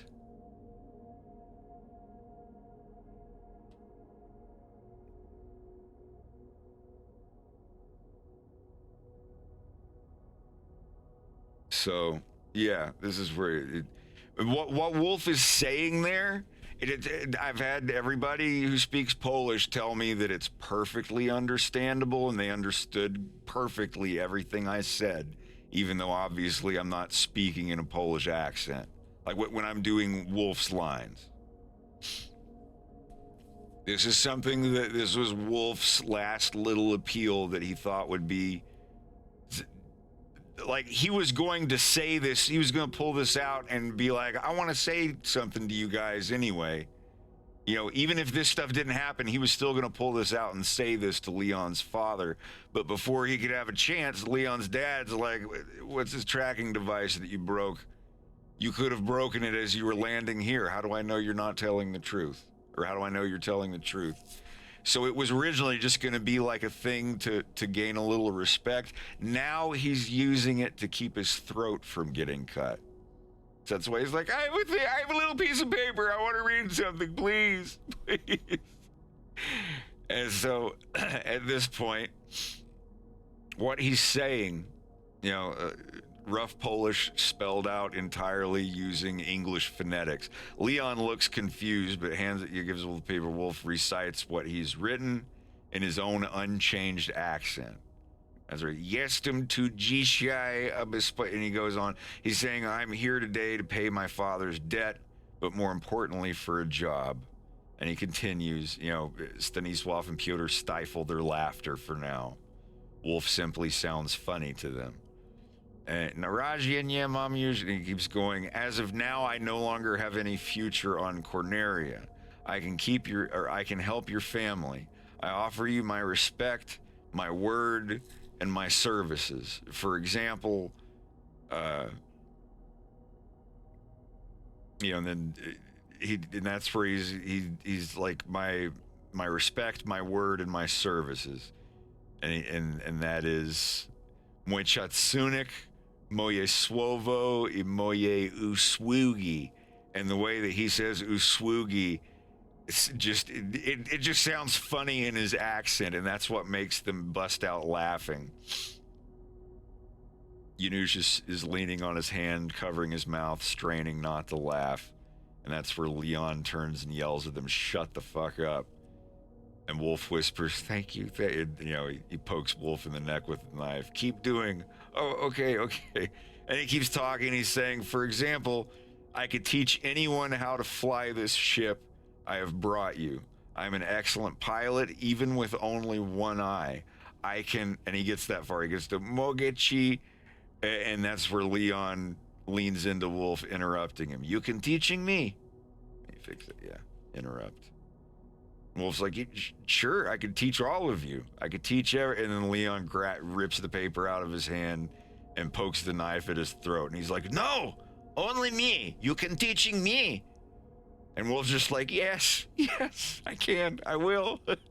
And Leon just turns to his dad and says in Polish, "Father, I want to fly." It's meant to sound a little silly. And Yanush gestures to Leon to put his knife away. Wolf relaxes a little and lowers his arms, and he's just sitting there looking at Yanush. And Yanush asks him in Polish, "Naprawdę masz tylko jedno oko?" "Do you really only have one?" And Leon translates, "You have only one eye." Wolf hesitates to answer, and yes. Yanush taps the eyelid of his bad eye. He says, Show. Wolf swallows, looks down, back up, and then down again. And then the camera is going to turn behind Wolf here, and it's going to be like this angle, and he's going to reach up. Hold on, make it that. It's going to be at this angle, kind of. And he's gonna reach up and lift up his eye patch, and we're not gonna see what's behind his eye, but we're gonna see, Yanush looking over at him and just nodding, and then Wolf brings the eye patch back down, and kind of like that. I'm just kind of like moving the models around, but it'll be kind of an angle like this. Have a good night, QWERTY. Fox. And anyway, that's it. It's gonna show like this is one last thing he wants to know. If the guy's willing to see or willing to show something to prove, because if he lifted up his eye patch and his eye was just fine and there was nothing wrong with it, they'd beat the shit out of him and drop him off somewhere and say that if your dad's debt isn't paid, you owe us this now, or something like that. Because you come in here and wanting to tell the truth about all this stuff, and you're wearing a fake eye patch. He lifts up the eye patch, and Yanush, who, as you can see here, he has a messed up eye. He's got a scar on his eye, and look at his pupil. This one's black. Here. This one's messed up, and then the one on the right there is black. So he has a messed up eye.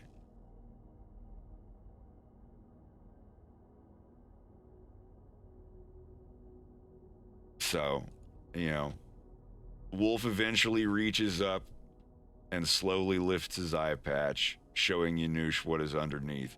The viewer does not see. Yanush nods, and Wolf replaces his eye patch. Yanush does an odd fidget as he thinks for a few moments, and then he says in Polish to Wolf, who's looking at him eagerly, Zostaniesz tu I nauczysz mojego syna latać statkiem, który tu sprowadziłeś. You will stay here and teach my son how to fly the ship you have brought me. Wolf looks to Leon before Yanush has even finished talking, eager to find out what is being said. Leon just stares at Wolf while he listens until his father is done talking. His father continues. And he says, he keeps going, if you are true to your word, I will have more work for you. Then Leon translating to Wolf. You stay here and teach me. You do not lie, there will be more work.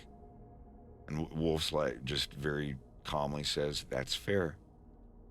Wolf looks to Yanush with a genuine expression of gratitude. Yanush, dziękuję. Yanush chuckles and waves them out of the room. He has business to attend to. Wolf gets up out of his chair. Leon says to Wolf, come with me, tell me about ship. And cues a little, the little trumpet Star Wolf theme will be very faintly heard in a clever way in the background, very, very, very subtle. And it's just, it's like, wow, this is literally the birth moment of the Star Wolf team. And then it cuts back to Stanisław and Piotr, like the two half-brothers at the door. And they say to him, they're like, Dad, you really would have Leon kill him? And Yanush says, I wanted to see if he was telling the truth. I'll believe him for now. Basically that in Polish. And then it cuts back, and now this next part is going to be a big montage. Think of, try to think, like the Bubba Gump shrimp thing in Forrest Gump, where he tells them all the different kinds of shrimp. And it's like one long sentence, but after a few seconds, it cuts to them doing jumping jacks, and then, a few more seconds through the sentence, it's continued. He keeps talking, and it cuts to, them jogging or doing firing practice or target practice or whatever. So this next sequence is going to be Wolf. Like, I've cut it down here. I don't know what his long thing is going to be, but he and Leon are going to be talking back and forth about flying the ship and different things about the ship. And, one shot, they're going to be lying naked in a sauna on their stomachs. Like, they might have a towel over their ass or something like that, but they're in a Russian sauna getting whacked with birch branches by Leon's mom. And I think she's going to be smoking a cigarette while she's whacking them on the back. If you don't know what a banya is, it's this Russian kind of Slavic sauna thing where you go in and you lie down on your stomach and people whack your naked back with steamed birch branches and herbs and stuff. And it's only going to be like 5 seconds of it, maybe 10.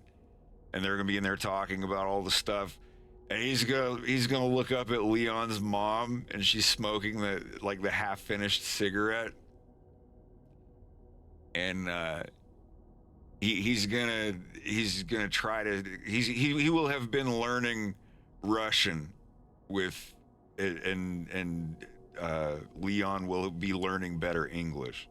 Because right now in the cartoon, Leon has very broken English, and then in episode 1, he corrects Wolf O'Donnell sometimes. But yeah, like, she's gonna be up there, in a bathrobe, like whacking him with the stuff. And Wolf looks up at her and he says in Russian, "Hey, can I have one?" Like, and making a gesture of like smoking a cigarette. And she takes out another cigarette and lights it and sticks the half-smoked one in Wolf's mouth and goes back to whacking him with birch branches. Gives him the half-smoked cigarette and lights herself another one. I think that would be a great scene. And he's just like, "Spasiba."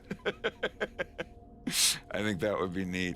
And then it cuts back and he goes on. That's after this part, though. Yeah, because you notice in episode 1, he's like, "Shoot me down if you can." Right now, he would be like, "If can, try shooting down me." Blять. Can't. But yeah. Anyway, like, first, as they're walking down the hall, he says, "So the first thing you should know before you go up is every safety rule, but honestly, we can skip a few of the stupid ones." And Leon is like, how good you fly? And Wolf's like, oh, I fly very well. Or Bardzo Doberje. And he's like, no, language of mama. My brothers don't having my mother. I speak, he's like, they making funny. Always making funny on how I speaking language of father. You won't learn to speak with me. I speak language of mama. And Wolf's like, oh, you got a different mom. They're your half-brothers, huh? And Leon's like, да, вы говорите меня. You understand me? Нет. Like Wolf maybe knows like 5 words of that. He's like, we work on it. I teaching you how speak. You teaching me how to flying this. And they look up at it. By this time, they've walked over to the ship, and they're standing there with it. And Wolf chuckles and looks up at it, and then looks at Leon. And he's like, oh, trust me. And then he looks back up at the ship again, and he says, we're going to have fun with this thing. And then somewhere in between there's going to be more conversation, like with them in the sauna and all of that. I just haven't written it in yet. But at the end of it, Wolf looks up at the ship and says, we're going to have fun with this thing. And then that fades out, and that's Wolf's story in episode 3, like completed. For like his past story. We're going to see him again in the second half, but the rest of the first half of episode 3 is going to be what happens to Farah, what happens to Fox, what happens to Bill, all that stuff. And then it ends with what happens to Fox finding out that his dad, Andros did his dad in, and he's never going to see him again. And that's going to be a real tearjerker scene, just the emotional support that he gets and making new friends. It's also basically the same time that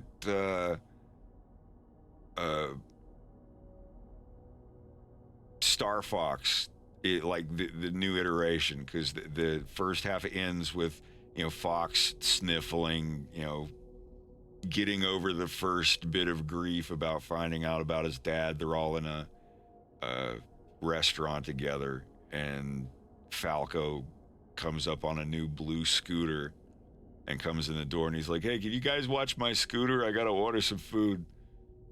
And then he goes and orders the food, and then or pick up an order of food or something like that. And then he asks, he sees Fox looking like he has been crying. And he's like, hey, what's wrong with him? And Pepe's like, he just lost his father, and blah, blah, blah. And then Falco's like, oh, that's too bad, man. You want to come out and look at my scooter? And Slippy, it's Pepe, Beltino, Slippy, and Fox. Pepe and Beltino brought their, the kids are in the back, and, young Fox and young Slippy. Slippy's there. He doesn't talk too much in the first part. But Slippy, Pepe and Beltino are like, yeah, y'all going out and look at his scooter. So Fox and Slippy go out with young Falco outside to look at the scooter, and it just kind of cuts back to Pepe looking out the window, looking at them, and it fades out there. And that's the end of the first half of episode 3. The second half of episode 3 fast forwards 10 years back to the end of episode 1. And the second half of episode 3 is going to be just wrapping up the first episode. But yeah, I would like episode 3 to be an hour, but I'm shooting for 30 minutes and then just seeing where we go from there.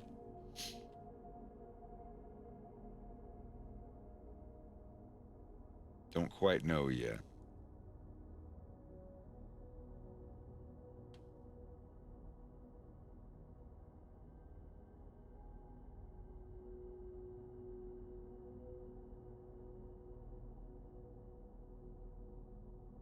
Oh, another person got the stickers. Good. Boog's got hers today too. All right, I'm back. I just didn't want y'all to have to hear me go over the script 100 more times.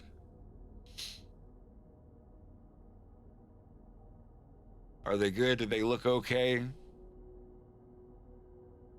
I would say, just like with anything that's laminated, if they rubbed against each other and got a smudge on the front or anything like that, just wipe it off. I tried to clear my fingerprints off of most of them. They're all probably going to have a little bit of a thumbprint somewhere, but they're fully laminated. You stick them on something and just wipe it off with a paper towel or your shirt, microfiber cloth, if you're fancy.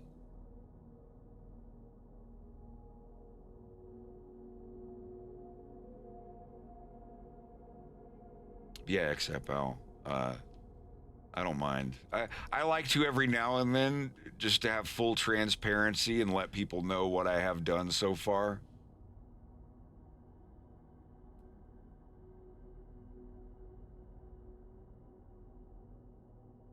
But yeah, right now I'm just getting the 3D models. I have these really grungy, low poly 3D models of the characters where, you know, they just have the basic details. So I can draw the characters fine without them, but it just speeds things up. When you're the only, like, main animator on a thing, it takes this long. Like, I gotta find ways I can get faster at it.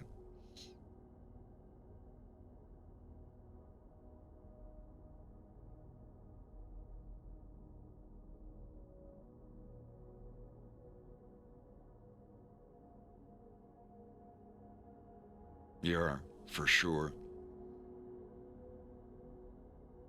I will be right back, and then we'll get to actually animating some more of this. I'm just keyframing what I've got right now. I love this part. I love this part so much. He's just like, thank you, keep doing. Oh, okay. He's just glad that Leon told him to shut the fuck up. Because at this is the peak of Wolf's despair right here. Because he's saying this, it's not going over where they're all laughing at the way he sounds. And he's trying to continue. He's like, "Na pershik what?" They're just laughing so loud. And he's just like thinking, I'm gonna freaking die. But then right then Leon is just like, shut the fuck up. And then they steel themselves. And you hear him, he goes, idiote. Just mumbling, idiote. Just like a little under his breath. And people will be like, wait, that's Russian. Why is it? And that's the thing. His half-brothers make fun of the way he speaks Polish because it's not his first language. Leon is a mama's boy. And he's like 5, 6, 7 years younger than these two. So he stays by himself most of the time if he's not hanging out with his mom. So that's why he sounds Russian. Speaks Polish just fine, just in a Russian accent. And that's why he tells them to shut the fuck up, because they're making fun of the way that Wolf speaks Polish, which is something that they do to Leon constantly. So it's like the one little nice thing that Leon has ever done for Wolf. Their first time together, Leon is not as friendly as you would like him to be. But, you know, pushing forward in that story, Wolf does everything that Yanush wanted him to do with Leon. Some of it was breaking the law, some of it wasn't. And the entire Kowalski family has a huge respect for Wolf O'Donnell. You know, he's like their little pet nerd, or their fuzzy pet dork. They might tease about it from time to time, but like if all of the Kowalski clan and Wolf were walking somewhere and someone made fun of Wolf, they'd kick the shit out of them. if Wolf didn't do it first. They would defend him. Not at this point, obviously, he's still got to prove himself. But, you know, by the 10 years that have gone by, Wolf has done every side mission for the Kowalski faction and is fully revered, or however you say it. What is it in World of Warcraft?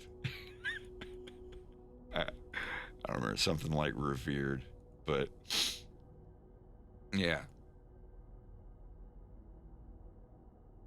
Exalted, that's the one. Kurwa. Idiot. Thank you. Okay. I'm gonna love animating that so much. See, this is what the models look like. Now I'm drawing the characters over them. They don't religiously follow the exact form.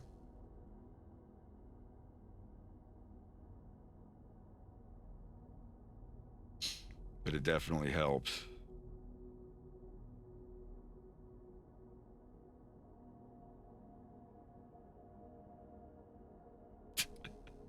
I love doing a Fox in Space out of context.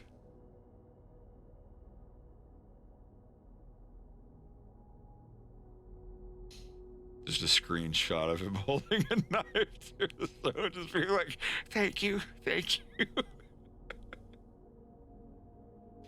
How strictly? I don't. The more strictly you follow the actual shapes, the more fake and uncanny and 3D that the characters are going to look. See? Like I don't trace the nose. I don't exactly trace I don't trace anything. You try not to. The only reason I can do this well is because these are characters that I drew before I made the 3D models. I made the 3D models after I knew what he was going to look like in 3D. It took forever, but I did it. I actually did it. And now all I need, that's why, like, when I'm drawing, depending on what layer I'm on, I always fade everything else out. You can fade it completely or just have that much showing.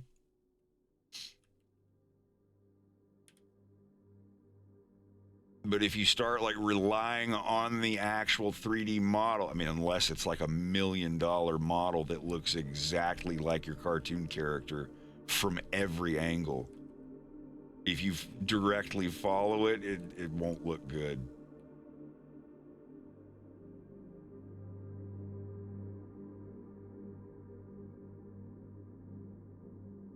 See, like his eyes, I don't follow the head. Even like the arms and shoulders, I don't. And it's not hard. Like once you get the hang of, once everything is faded out like this, it gets easier. See, like for there. See, it's loosely there, and you just kind of loosely follow it. And if it's hard to, or it's hard not to trace over it, then fade it out even more. Don't use textures, just have that basic shape. Find what percentage alpha works for you. If you just have the basic, you know, I don't know what I lost there. If you have the basic shape of your character, and you don't really need the textures, just the basic shape of their head being there. And one thing you do, you don't even have to use models that are this good. You just go in here and fucking decimate everything.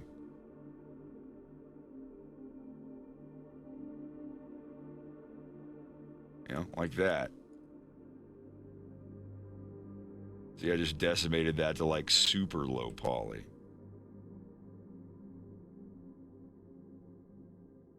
You don't have to have like every feature. It's actually better if you don't.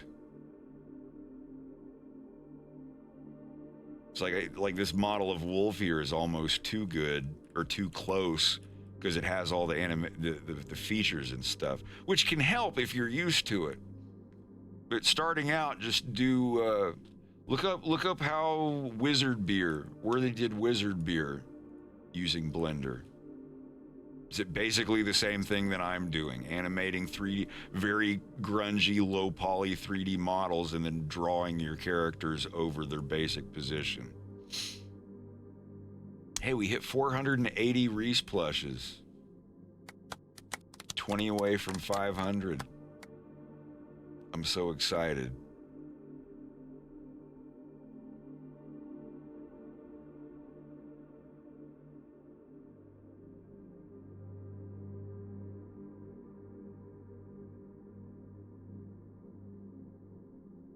Thanks to everybody who's buying one.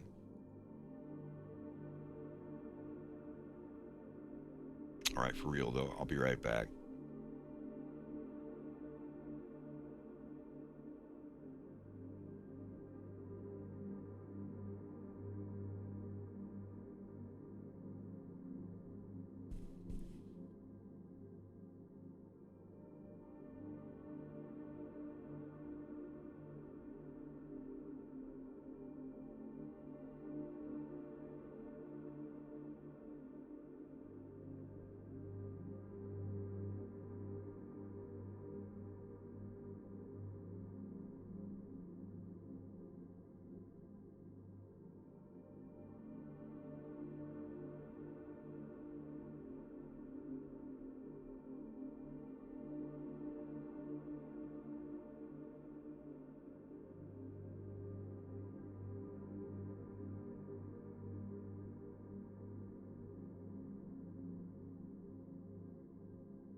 Did we lose the Discord?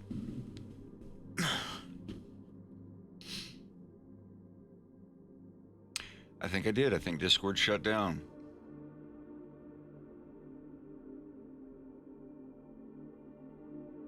Where are we at? Where is everybody? I don't know. I don't know where everyone went. Bubba had to go to the basement to help with chores. So he'll probably be right back. Not sure where Slava went.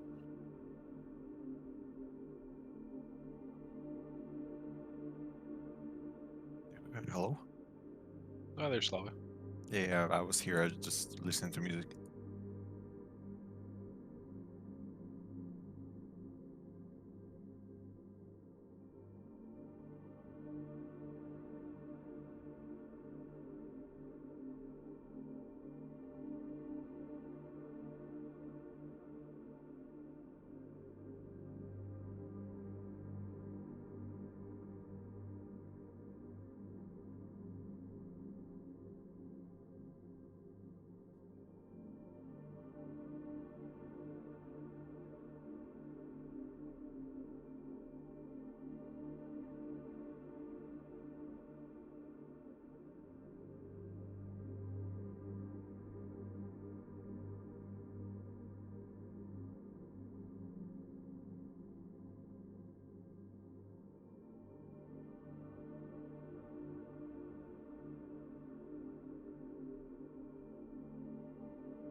to break this into a third file.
glad I found that.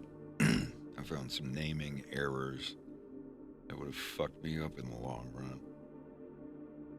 Sorry, I know this stuff is kind of boring, but it's all necessary.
want to throw on some music loops.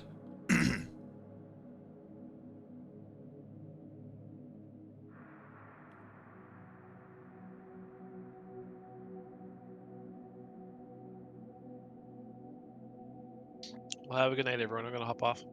All right, have a good night, Craig.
All right, are these loaded yet?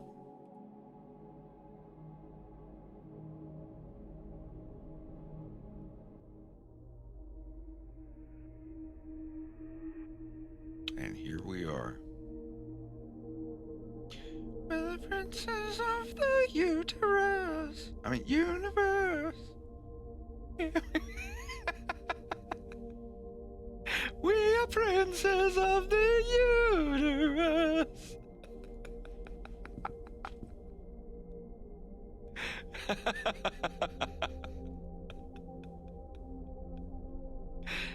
Hello, Picori. No, it's just me singing like that. God.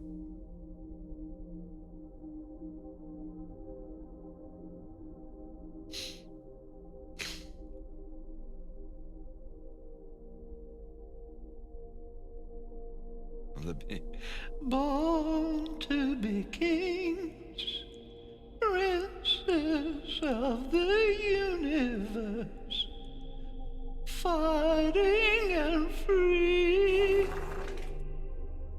Got your boys in my hands.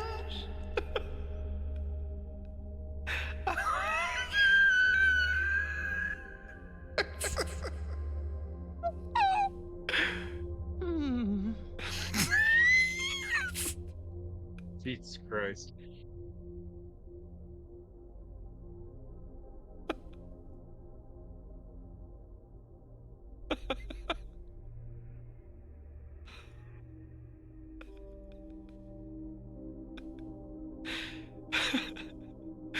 Popsicles in my hands. I'm here for your boys at the lemonade stand. you up, kid.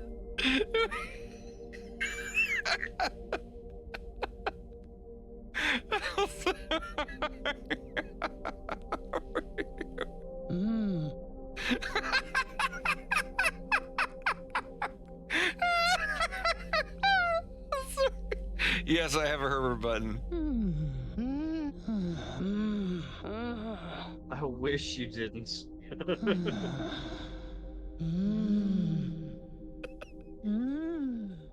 Get out of here with that.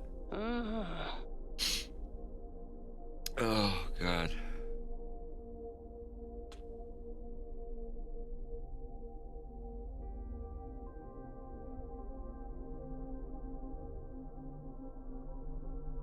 But thank you for subscribing. Doing your duty to God and your country. It's the American.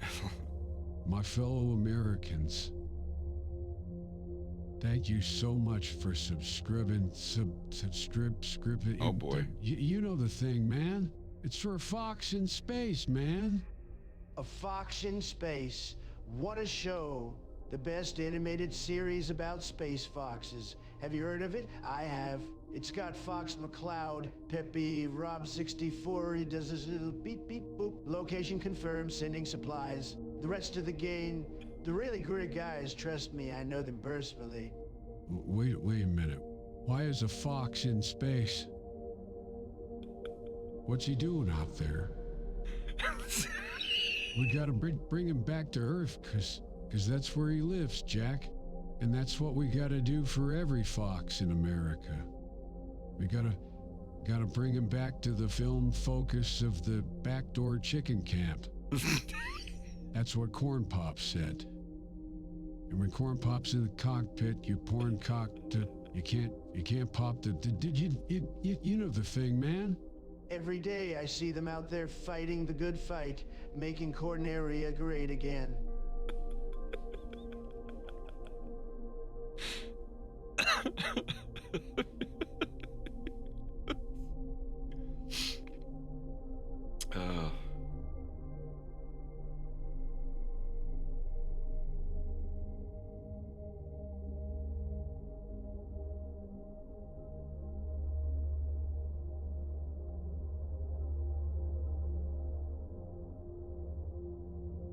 You're gay. Without further interruption, let's celebrate and suck some dick. I would never suck a guy's dick. But if I did, it'd be one of the best sucks he's ever had.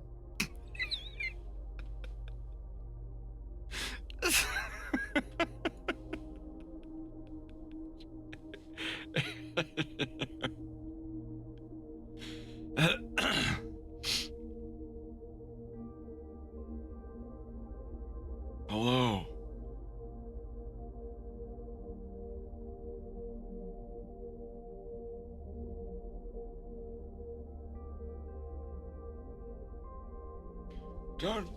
Don't vote for Andros, man. Even Donald doesn't like Andros. Andros, have you heard of this guy Andros? What a loser. This is what happens when you let a monkey take over an entire planet. Everything goes bananas. Have you seen Venom? It's bananas. It's so sad. But not Corneria. Corneria is the greatest planet in the Lilat system. It's really a terrific place. Trust me, I've been there. That's it, I'm done. I promise.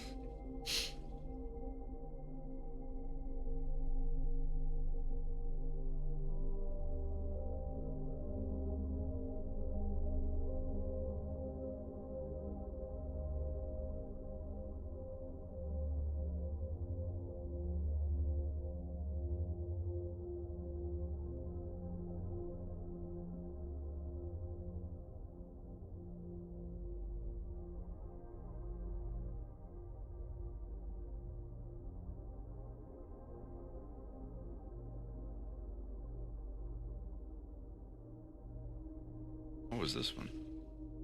Oh, that button doesn't do anything. Oh, yeah! I know what that button was supposed to be for. Oh yeah! I don't think I'll ever play that on here again.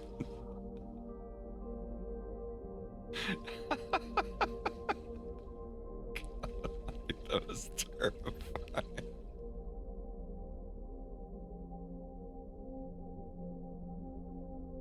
I was deleting a virus.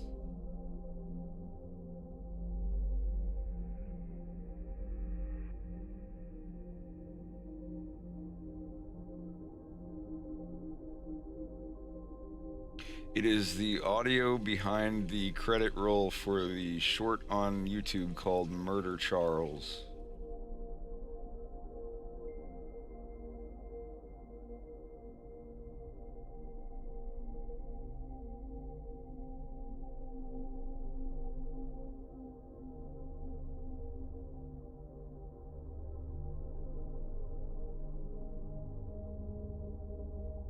I cannot play it on stream. It's pretty R-rated.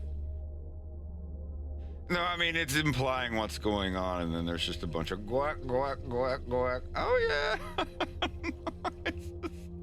It's very disgusting. It's a bunch of, like, macaroni fisting sound effects and gag noises put together to portray, you know. Oh, yeah! Why am I still muted on Discord?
I'll be back in about 20-25 minutes.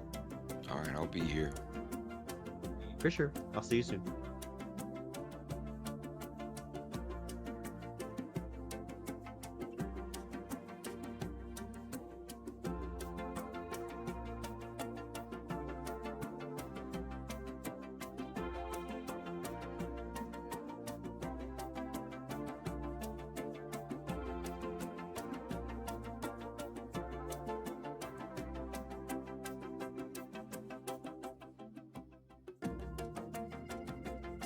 Yeah, I mixed them. I mean, these are the actual songs. I just ran them through a filtering website that takes the vocals out. I work better with instrumentals.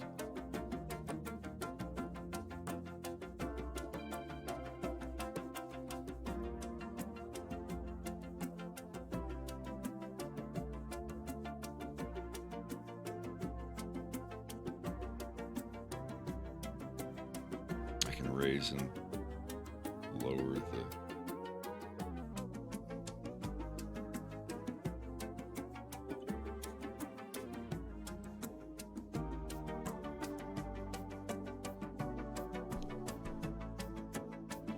now that I'm standing on my own, I remember the strength that you gave me.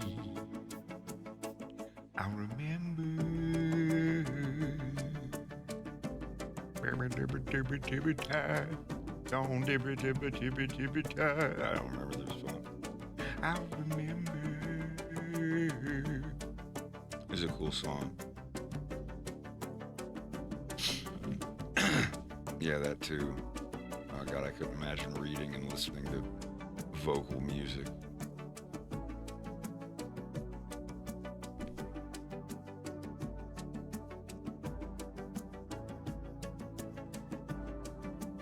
Yeah, I still have some of the assets. Why? Oh, girls.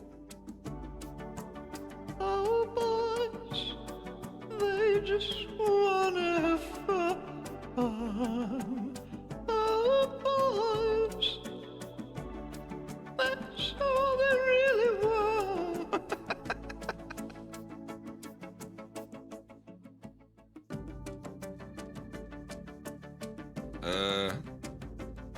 Well, sorry, but I'm not digging out a hard drive and going through 2 years of files that are 8 years old to look for a background image.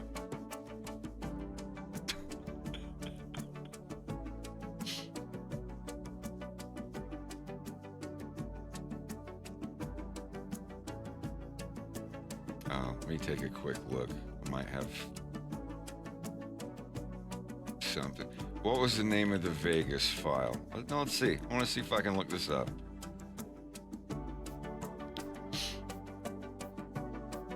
Be Falco, no, but wherever he is. I bet he. Yeah, fuck it. Fuck it!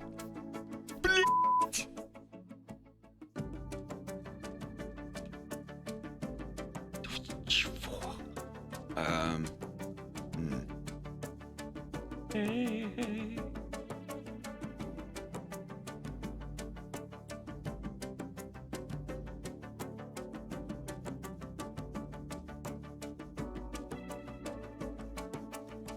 Say goodbye to not knowing when the truth in my whole life began.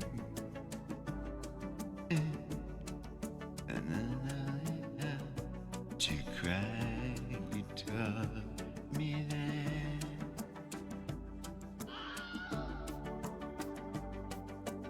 Sorry, it's taking forever to load. And I'm standing on my own.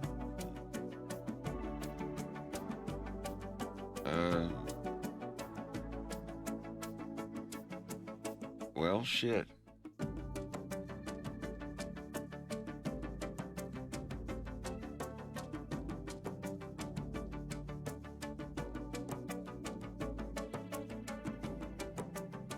I have that one. Is that what you're talking about?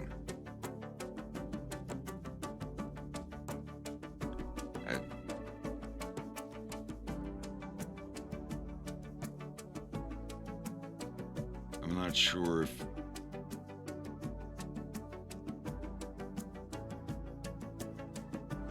No, what do you mean that works? What specifically are you looking for? Did I use a picture of a cookie as the moon? Oh, okay, no, that's a... That looks like a fucking peanut butter cookie over here.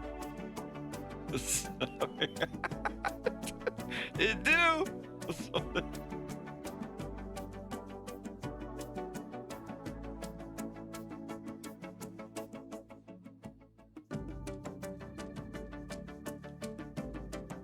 Wait, what do you mean a background I showed earlier?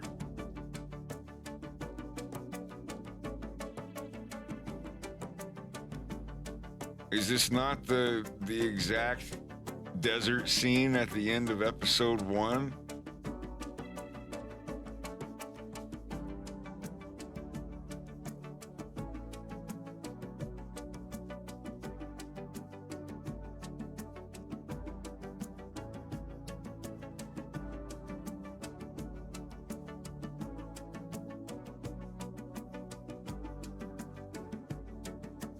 Yeah, let me see where I can find. Is there? Yeah, explore containing folder. Folder.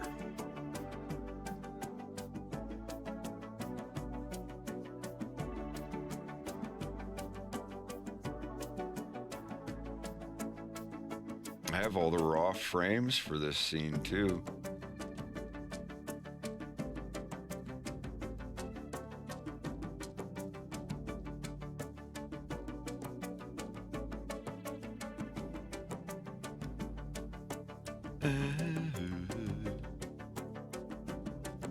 Yeah, I think that's it there.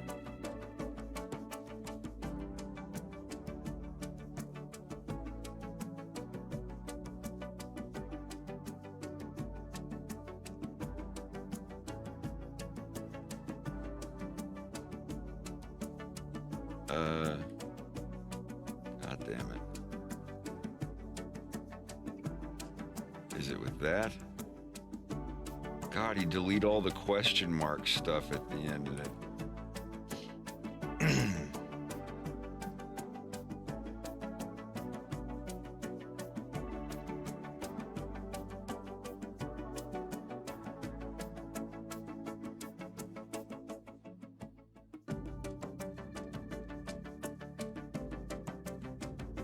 There, don't ever say I never did nothing for you.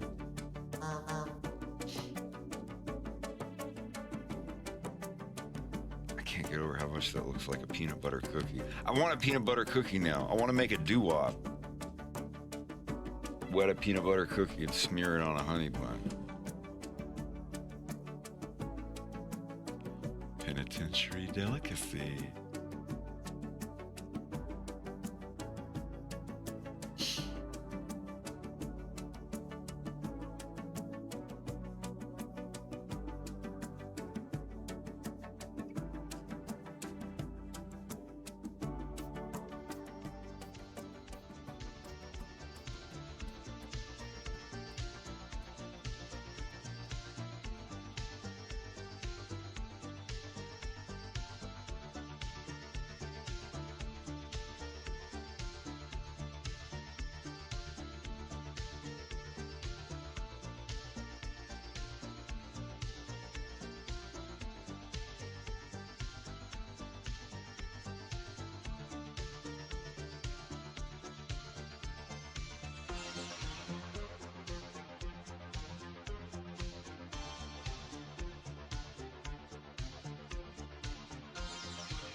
I'd like to make a before and after print, like a family photo kind of thing, like not like it was taken by one of them, but just some concept art showing the Kowalski family, even the girls by the pool, or Leon's mom, or the other dudes by the barbecue, and have Wolf in the middle, standing there looking a little confident, but simultaneously a little naive and scared, and I don't know, an odd mixture of all of those that somehow works. And then and it's just all of them, you know, like the brothers like looking at him like, I don't like this guy, and Stanisław, I don't like this guy. Neither do I, brother. Blah, blah, blah. Like, just kind of that vibe going on, and then kind of like the picture I drew. Let me see if I can actually find that.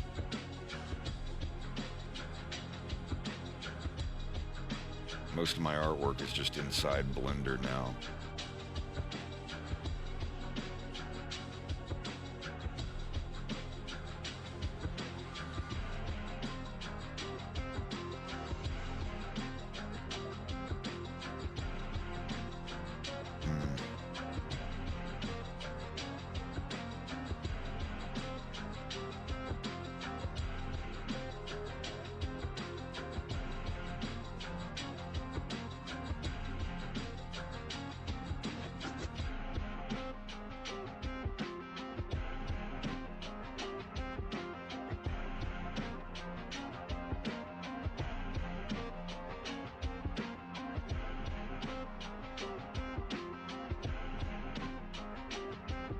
I'm just a dumbass.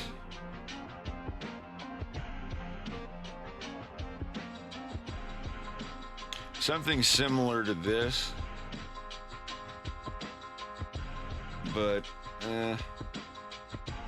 like like full body, like a really wide one, like with almost like a Renaissance painting, and like Wolf standing in the middle, looking very 18. And you know, a little naive, but also there would be a little bit of awareness of being in over one's head on his face.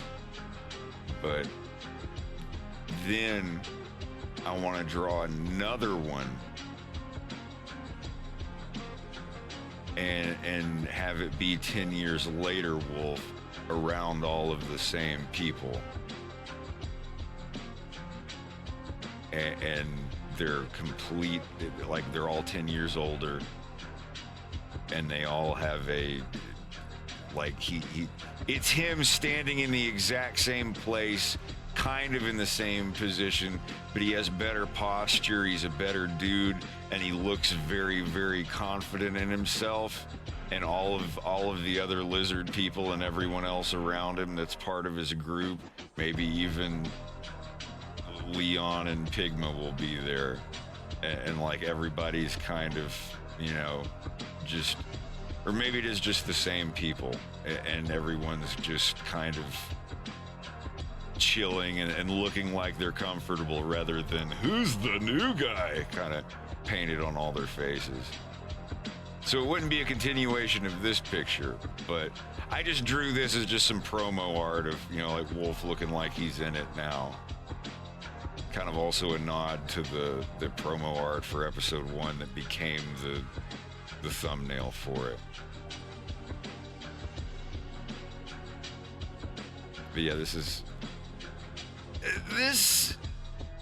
would be the thumbnail if I released it as part 1. I think what I'm gonna do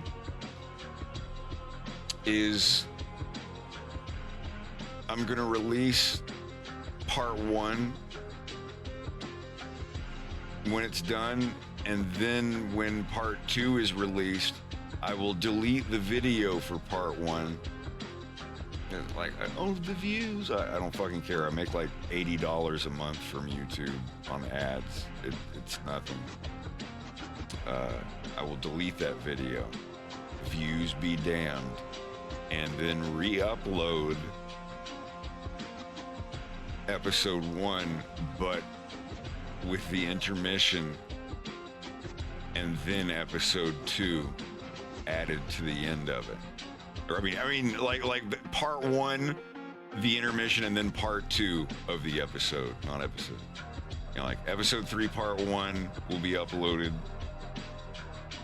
and then when part 2 is done, I will delete part 1's video, and then I will just upload the entire episode, both parts, with the musical intermission in the middle.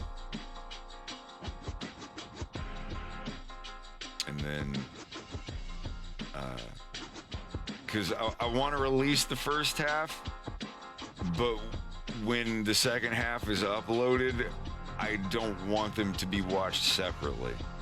But I would like to give everyone the first half of it first.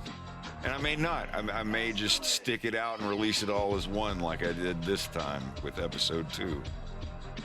I say this time almost literally a year later. Jesus.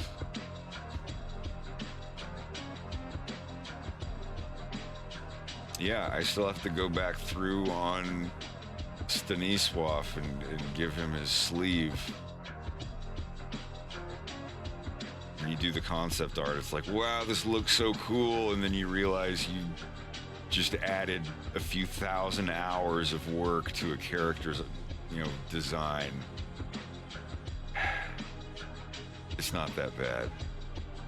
Something like that you can put on a mask layer of his skin fill and stick it in front of the arm fills, do it in post.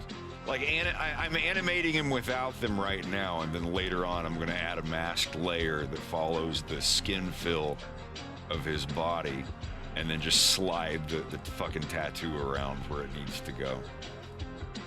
That will be busy work. There won't be any difficulty to that at all. But yeah, this is the Kowalski clan. Janusz, Stanislav,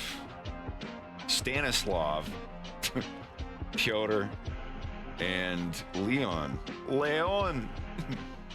Yeah, Janusz is their dad.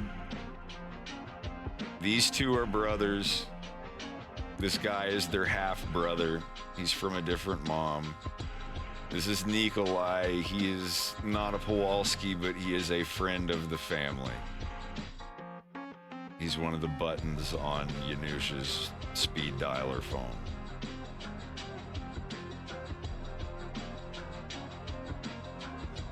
And this is Wolf in it.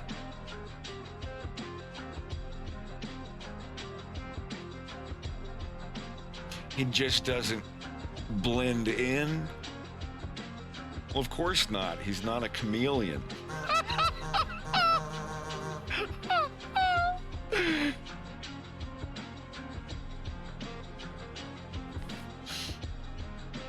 Yeah, this guy's more, I don't know, a salamander or a snake or something. But anyway.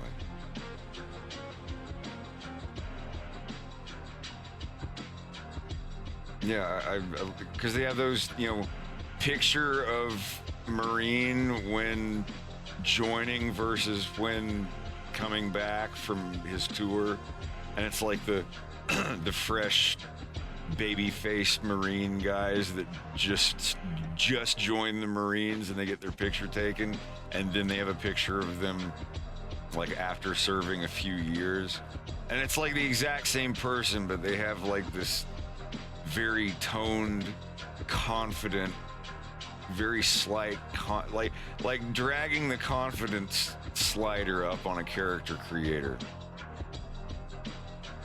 I don't know, they just look very much more sure of themselves. I don't know how to explain it, but it's an interesting thing.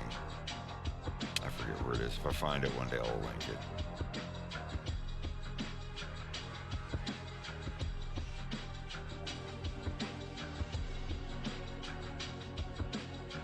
Zio, you're fine.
thank you for the sub. I'm sorry if I missed your sub there for a few minutes. I can look up your tracking right now. Not on screen, obviously, but...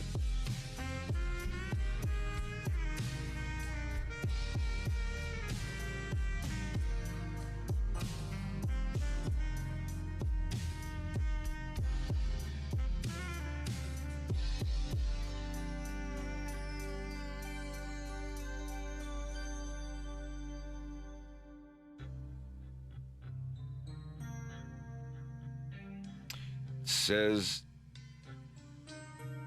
it's in transit, Fort Myers Distribution Center in Florida, and it is expected to be, well, it says it's expected to be there today.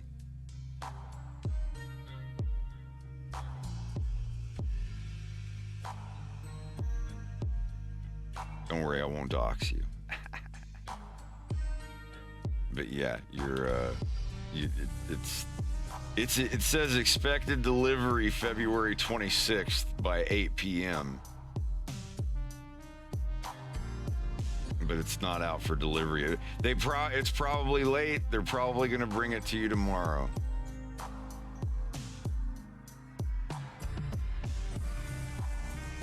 Oh, did you get him? Yeah, it seems like a lot of people have been getting them today and yesterday. Because I don't get that money until 24 hours after you guys get your stickers. If your sticker, if your sticker pack gets lost in transit, that money doesn't hit my account for like 2 more weeks. It's held for 21 days or until the package gets delivered. So yeah.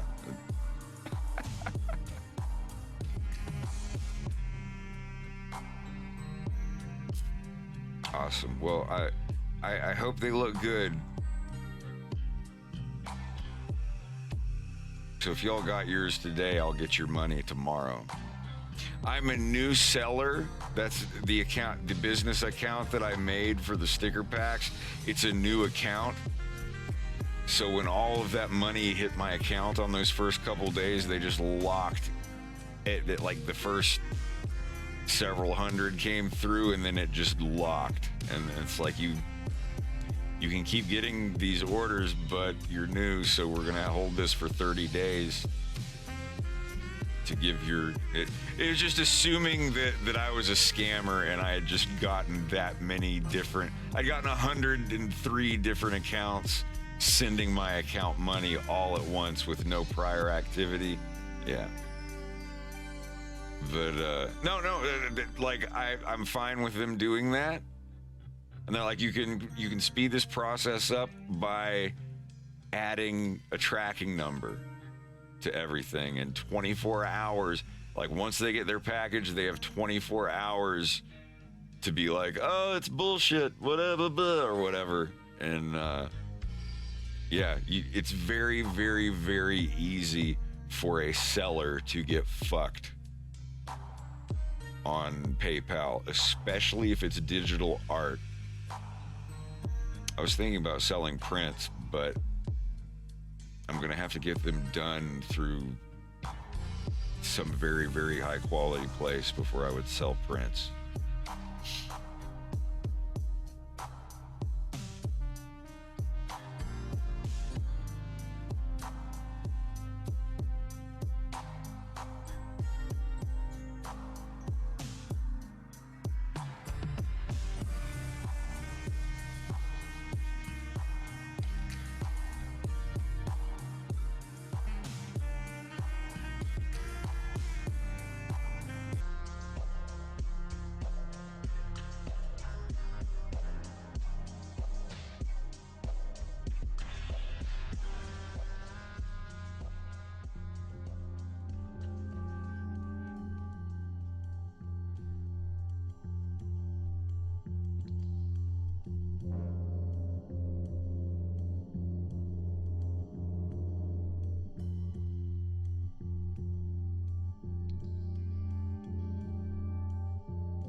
Ritaya, Rupayatia, Rachia, Ribeya. That's not what I heard.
flipped a whole brick into an empire. Stop playing with me.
Thank you, Agatha.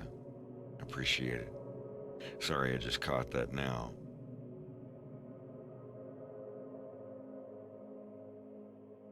I get kind of lost in the work sometimes.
Thanks, real.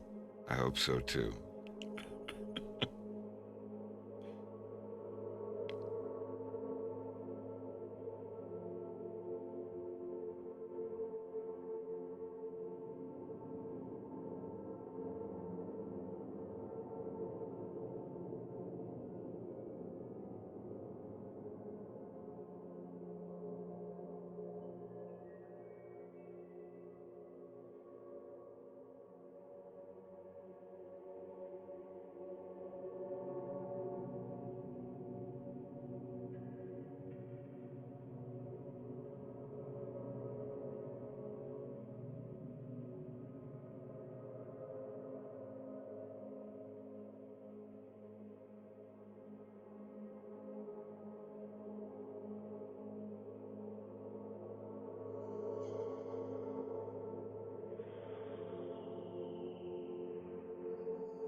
This is when Wolf is reciting all of the polar stuff. When Leon grabs him, that's before he's even pulled his knife out.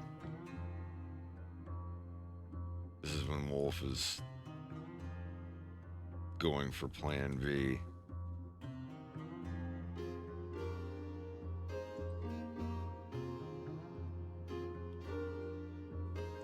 I'm glad you got your stickers. Yeah, a lot of people are getting them today, which is nice.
Message.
Well, I mean, I would just take pictures, honestly.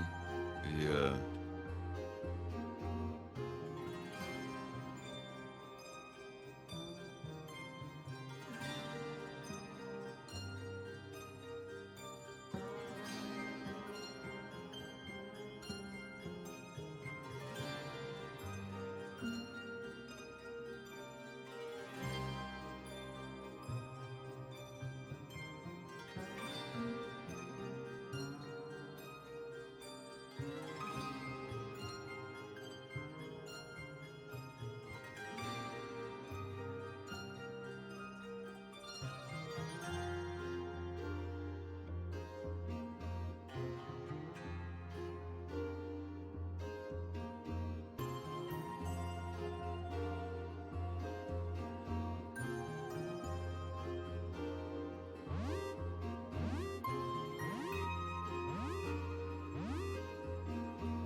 Zerp.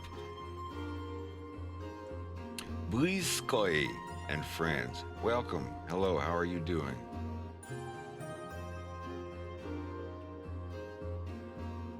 Thank you for the raid.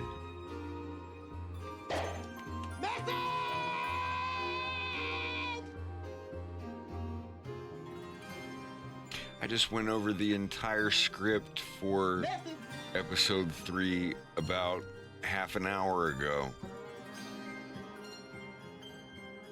Message. I would, well, I can sum it up. Yeah, hi everybody. I'm Fred, or Wolf right now, I guess. I usually yin it up. This is my Wolf O'Donnell avatar. I am choreographing the 3D models that will help me draw the characters in Fox in Space episode 3.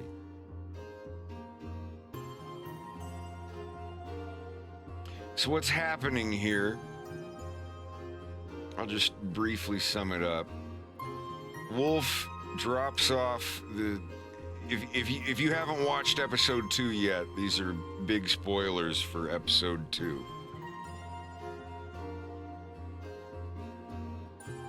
But long story short, there are these Polish lizard guys hanging out at a barbecue.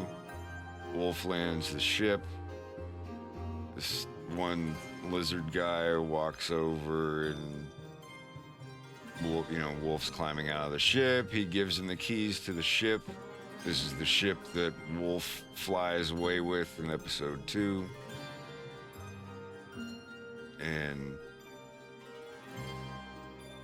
as they're driving him to meet the guy that he's bringing the ship to, the Nikolai here, the guy that was checking out the ship, speaks only in Polish to the two brothers in the back of the car, basically saying he found a tracking device in the car, in the ship, but it was broken, and they'll see what Yanush has to say about it.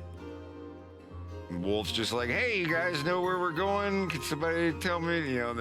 Obviously they don't speak English, so Wolf just keeps talking. He's like, you guys can't understand a word I'm saying, can you? And he's just like, Nikolai, I see Yanush now? Nikolai finally is like, yes, we go seeing Yanush now. Almost like how this wasn't a good idea. And so this is all the very beginning of episode 3. I don't have the mouth movements because the voices haven't been recorded. God, this is the worst day of my life. And then he's waiting in the lobby. It's this beautiful lobby with, a swimming pool in the ceiling. So above you are these beautiful lizard women in bikinis swimming around. And then, Wolf's waiting here, and he's like, wow, it's a nice place. And they make fun of his hair. Like, you see the subtitles. And he's like, his hair makes him look like a girl. And his brother's like, I've never seen their women before. And then he just says, they look a little bit like that. And they laugh. And like Wolf can't tell exactly what they're saying, but he can tell that they're talking about his hair. So he's gonna reach up and, you know, casually touch his face and like rub at his hair a little bit because he's, you know, a little self-conscious. Then the door beeps and he puts a cigarette out and he's like, hey, it's your turn. Wolf does not notice the huge blood stain covered up by the Slavic rug on the couch. And he gets up and goes inside.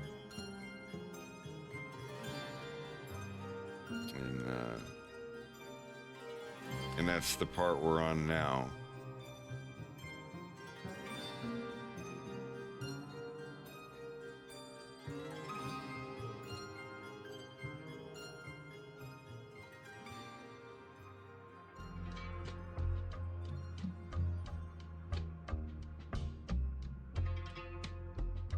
And as we go into the lobby, or out of the lobby, and we see Janusz here. This is Janusz Powalski.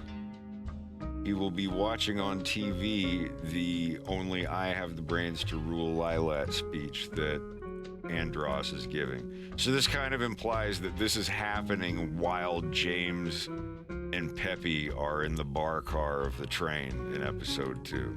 This is after he's left with the ship. He's flown off with the ship from Bill and Farah and Fox. And sometime after that, the brains to rule Lilat speech happens, and there's going to be this little like Polish lizard lady on the TV giving a broadcast about Andros's speech, and he's watching it. The rest of this has subtitles. I'll just let it play out. I won't go through it all again. Well, it's just like, hey there, it's nice to finally meet you. So you render it in. There is a world behind them and everything. I just have to turn it off, otherwise it chugs. So Wolf he motions for Wolf to come sit down. Door closes really loud. Wolf, he's a little on edge. He's just like, Nikolai informed me you've kept your... He's speaking in Polish. Wolf's like,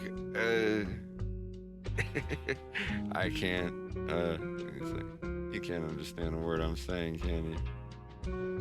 It's like, I don't speak your language. Sorry. Yeah, get out of here. The son of the gambler has arrived. This will be in subtitles. Hey, it's Leon, right? I brought the ship just like I promised.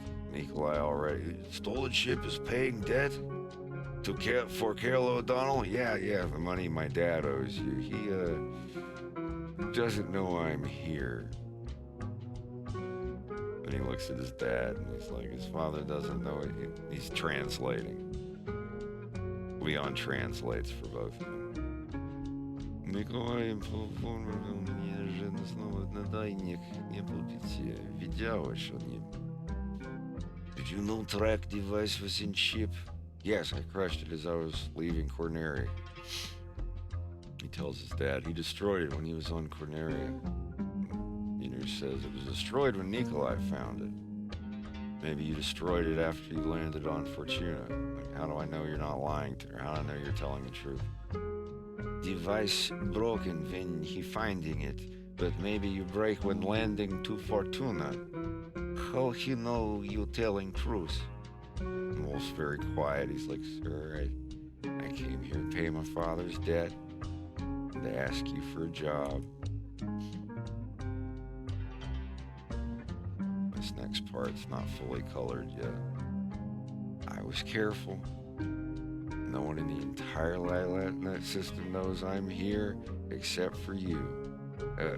Well, I mean, and then Leon snickers, and he's just like, translating what he just said to everyone. He's here to pay his money back and to ask you for work.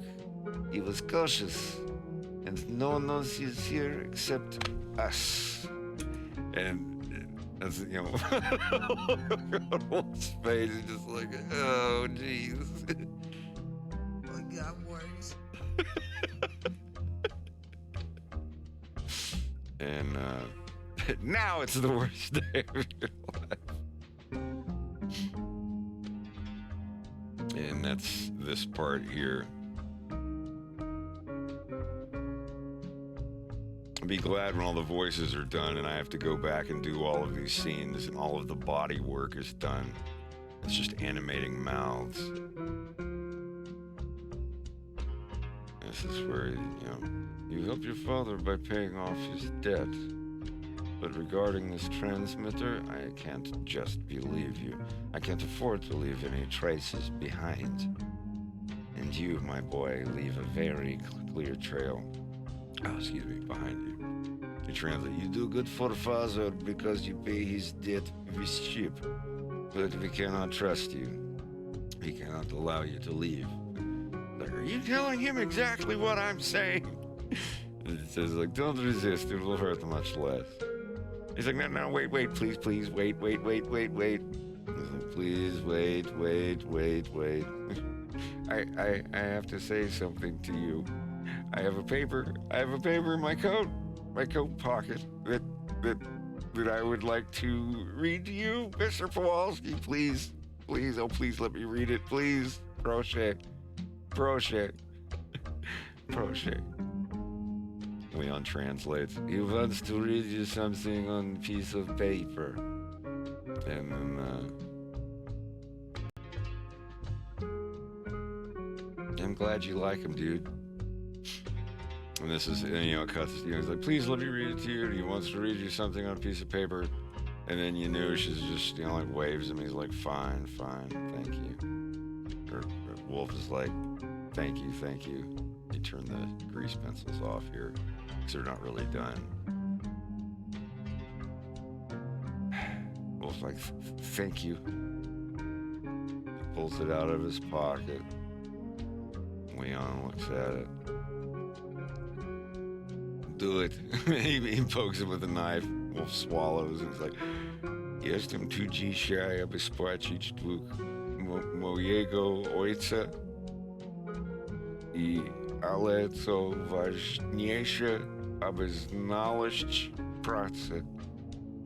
Na razie, this is just him saying, like, I have no future on Corneria. I come to you with my word and honor, and I will work for you, and please, you know, blah, blah, blah. And he's reading all this stuff out. Na Cornerii mogę pomóc twojej rodzinie. Ofiarowuję ci mój szacunek, moje słowo i moje usługi. And they bust out. I was like, usługi. Na przykład, shut the fuck up. He yells out, he's like, zamknijcie się, kurwa, idioty. And then he calls them idiots in Russian. And Wolf's just like whispering, he's just like, thank you. Keep doing, okay. Na przykład mógłbym nauczyć każdego, jak latać tym statkiem, który ci przyniosłem. Jestem doskonałym pilotem nawet z jednym okiem. Mogę ci... Hey, you can teaching me? Sure, I could teach all of you. I could teach everybody. No, only me. You can teaching me. Like, I haven't seen that part in full yet. But yeah, this is what I have choreographed so far.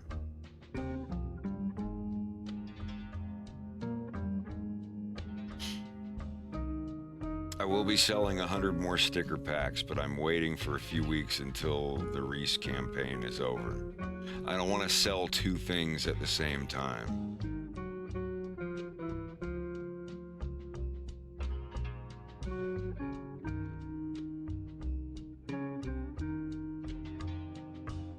It's about time for me to do another Japanese lesson. But yeah, this is everything that's going on.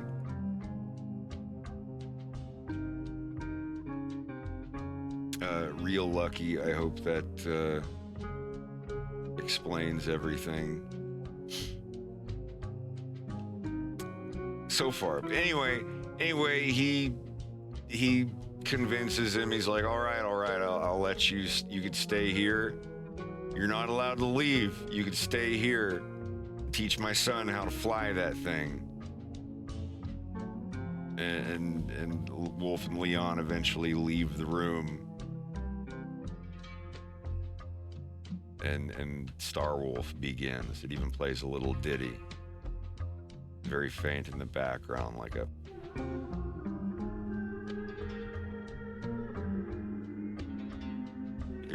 something like that. And just very, very faint music as the scene fades out and ends. And so it's basically the moment that the Star Wolf team began. If there was a Wikipedia article on the complete history of the Star Wolf team, this would be the scene where it began. Or this would be the moment in history because it's Wolf and Leon. It was Wolf and Leon for a while. And then they start doing operations with their, they use that ship that he teaches Leon how to fly the ship. And then his dad gets them much better ships through an unknown third party. And he says, all right, we got you these ships that I was owed. Now you got to work with this third guy. His name is Dengar. And then they start doing stuff with Pigma. And then one day Pigma's like, hey, I got a thing we can do for somebody for a lot of money. Only catch is we gotta let his nephew come along. And then, and then you can guess who that is.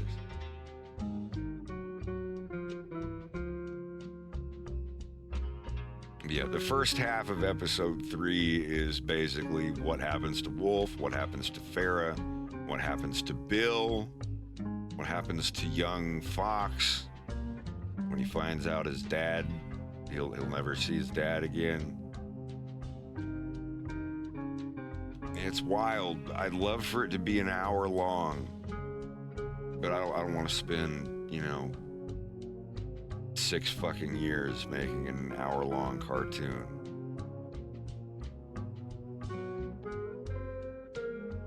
But we'll see. We'll see how it goes.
I don't know. I think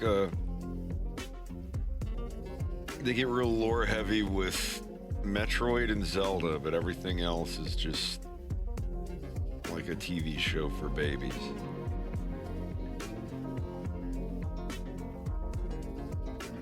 Not complaining, just noting.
Is the Reese plush in a microwave? Yes, and the only way that you can save him is by purchasing one and taking it home with you.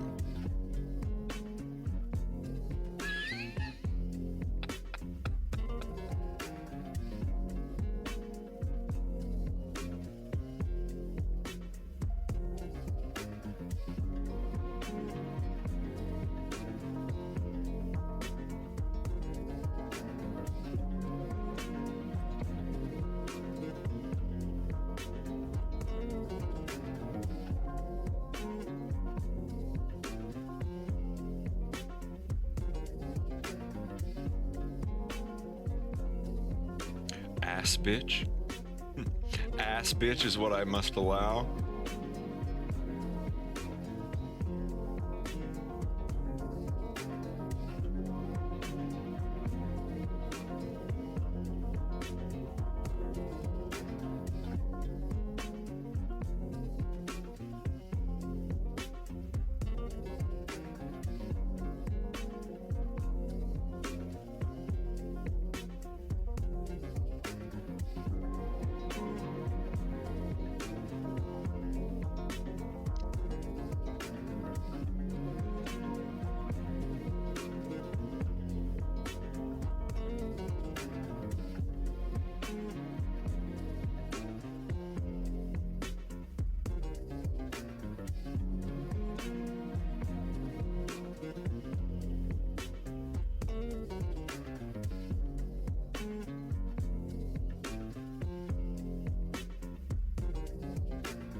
How are you doing, Rex? Rex, how's it going?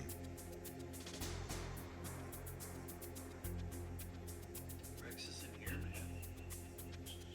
He's over there. Not yet. In the Twitch chat.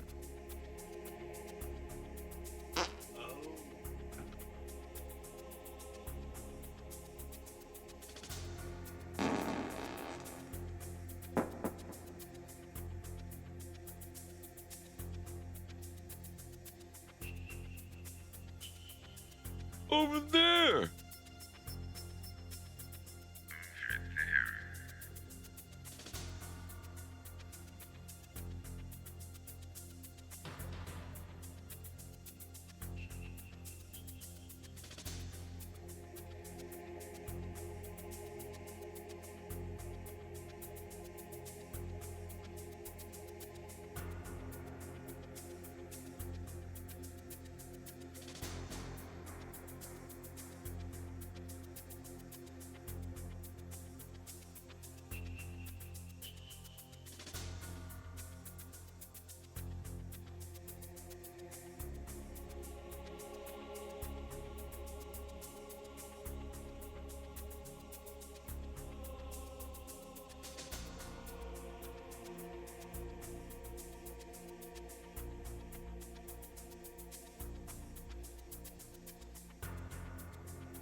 Geez, you really are getting ready to move.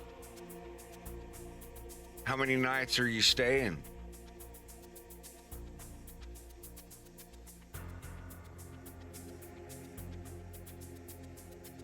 Oh, you're right on the cusp of the great exodus. The exodus from the west. Not that there's anything wrong with that.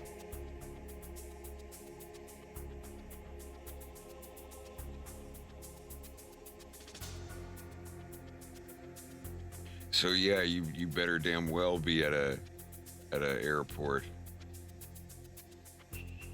Good God Almighty.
that you are a regular viewer.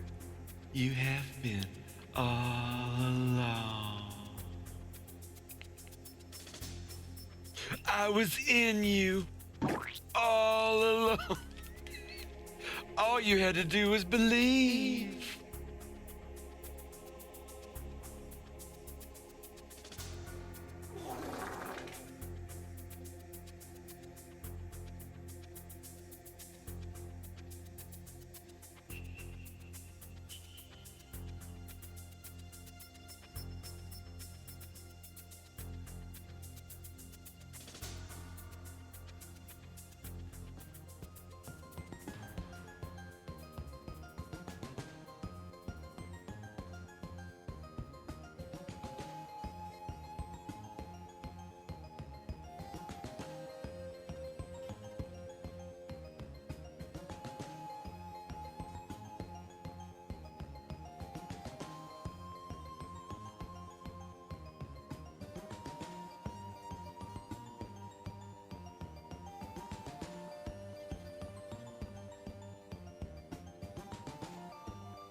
Yeah, it's about time for another Japanese lesson.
Figure I'll throw it on for some. 前回までのスターフォックス。明日は警護の任務で人が死ぬかもしれんという時に、お前らはここでテレビゲームか。ああ、明日は誰も知らないさ。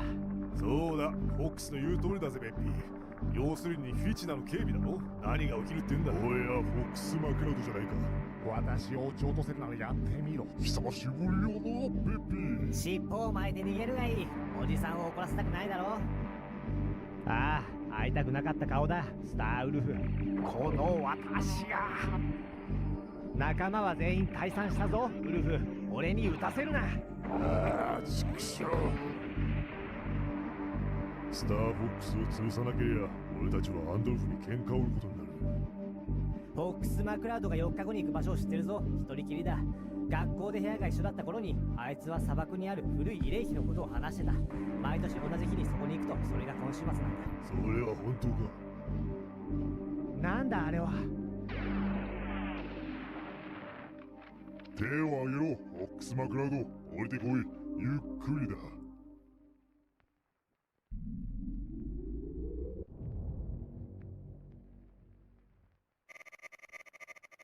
ぎゅぎゅぎゅ。目を離すな。ゆっくりだ。目を離すな。マジかよ。本当にあいつだ。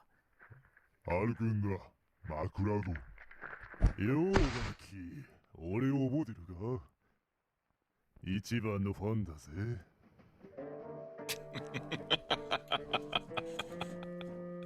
ファンだぜ。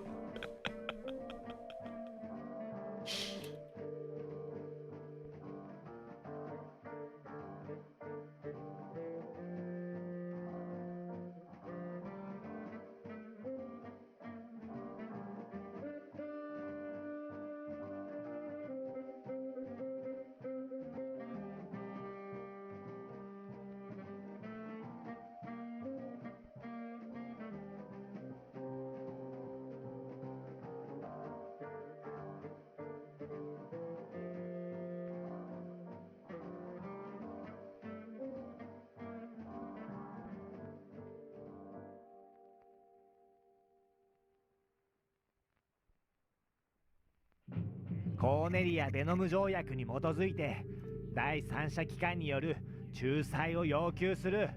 貴様が言う条件は軍人以外には適用。コーネリア軍のペパー将軍は俺を隊長として認め。誰が捕虜だと言った？貴様マクラウドが隊長だろうが何だろうが今は捕虜ではない。じゃあなんて呼べばいいんだ？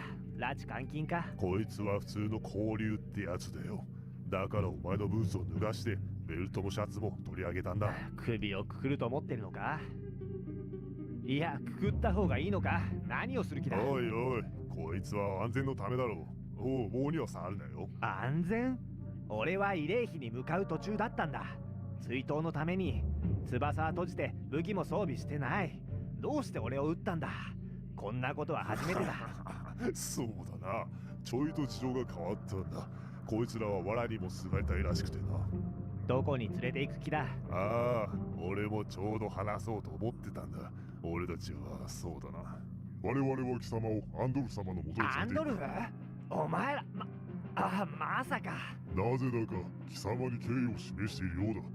察するに何か提案することがあるのだろう。幸運に思うがいい。信じようが信じまいが、あいつはファンみたいなもんだぜ。今だってお前らがフィチナでやらかしてくれた後でもな。自分の仕事をしただけだ。こちらも自分の仕事をするだけだ。ああ、焦るんじゃねえよ。ただお前に会いたいと、それだけだ。ああ、お前が聞かされた言葉そのままなんだろうな。何か必要なものがあればブリッジにいる。わかった。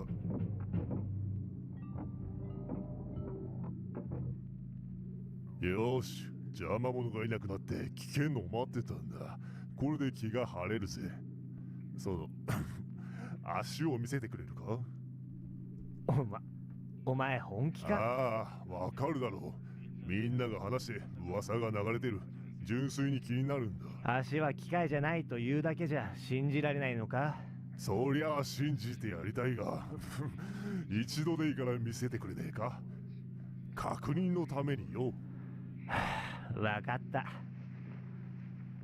どうだ、100% そのままだ。ああ、そうらしいな。違あう。違う。ただこいつが俺のやっおいたら。おいおい、俺は否定しないぞ。これが何だろうと追求はしない。まあいい。軍曹が5分以内にドック7に来いと。サルガソのラウンジでアンドルフ様に会う。じゃあこいつも連れて行くってわけだな。お前がこいつを管理して面倒を見ろよ。管理する？そうだ。銃でも何でも使え。知ったこっちゃね。じゃあな。こいつを使う必要あるか？いや。ああ、わかった。いいだろうな。妙な真似をしたら首をへし折るぞ。何があろうが問題は起こさない。残りの服を返してもらおうか。ああ。それか靴だけでもいいだろう。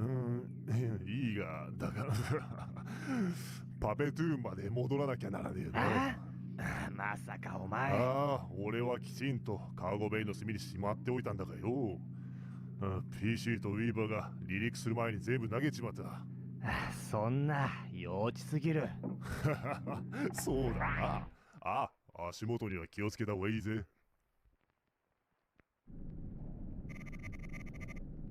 Hell yes, I've only got 4 more combos to master. 一日中出かけてるみたいだな。どこにいるかわかんねえか？And then onto the extended vowels, and then I'll be on katakana, catching up with you. ちょっと待ってくれ。あれやってくれあれ。コンピューターチェックなんとかだ。システムログのこと？コンピューターチェックの私はです。それで何の話ですか？ホークスを見たが。いやー、しばらく見とらんな。出かけたか？アーウィンがないけど。I always freeze up when Sid asks me something in Japanese, and I'm like, I'm not that far yet. This is the one language thing where everybody's past me.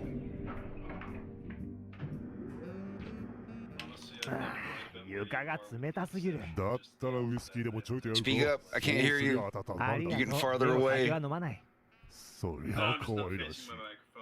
まあいい、覚えてくれ。ここにたむろしている連中はコーネリアだけは気に入らないらしくてな。ここから生きて出たいなら。Are you still doing lessons every day? おい、疑うなよ。ベノムの傭兵だらけのバーでカッとなるつもりはないさ。あいつがスターフォックスだった。ああ、勘弁してくれ。俺の名前はフォックス・マクラウドだ。スターフォックスはチームだ。俺の名前じゃない。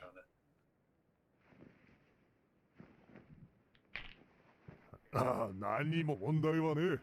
俺が手綱を握ってるんだ。気にせず楽しくやってくれ。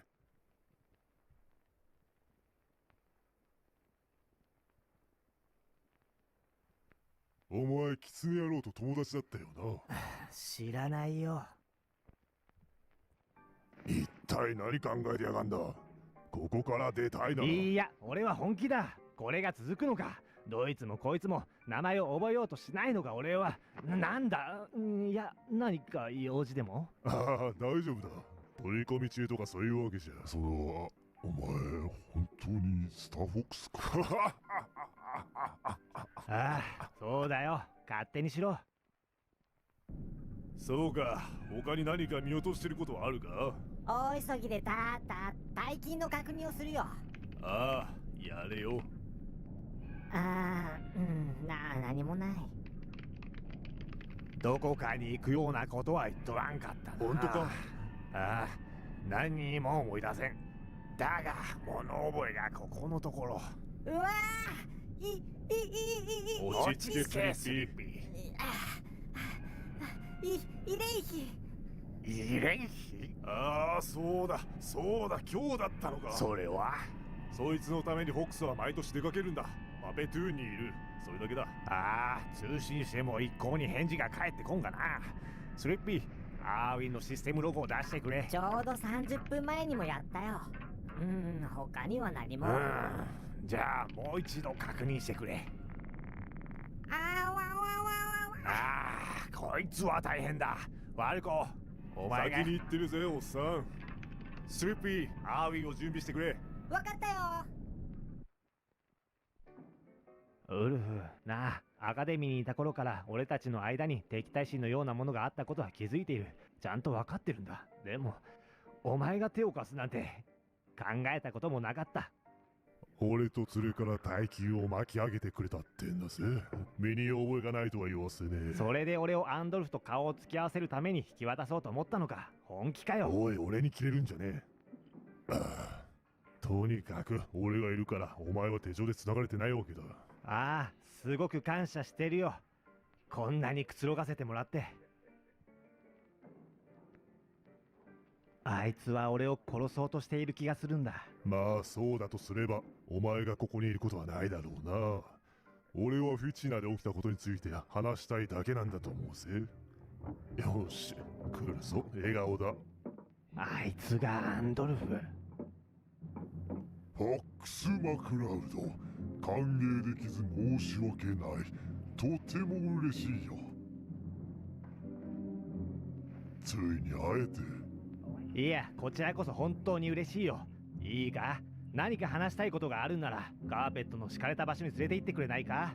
ほら、靴も履いてなければ床は冷たいし、すごくベタベタしている。他の服はどこにある？何が起こったかお分かりでしょうが。ファルコ、下に何が見えとる？ああいうの見つけた。ぶっ壊れてやがる。足跡がある。ベノボ軍らしいな。ああ、なんと心配してたことだ。スキャンを実行して何かどうした？見つけたのか？いや、だがどこにいたとしても楽しくやってるわけじゃねえだろうな。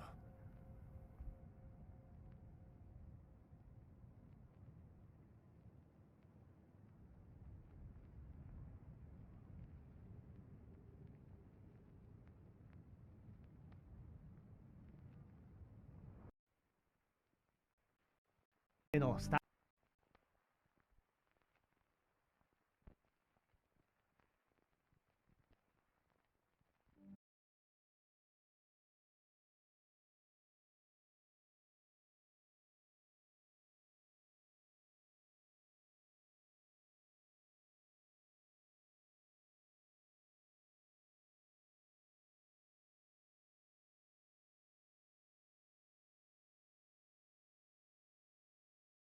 Actor Michael Douglas.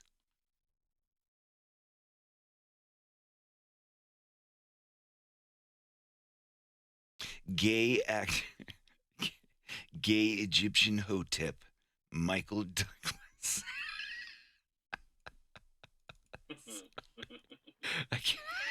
I get where I went. Michael Douglas.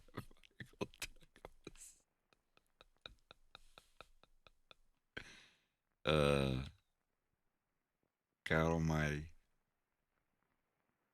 I'm gonna keep going until I get one wrong.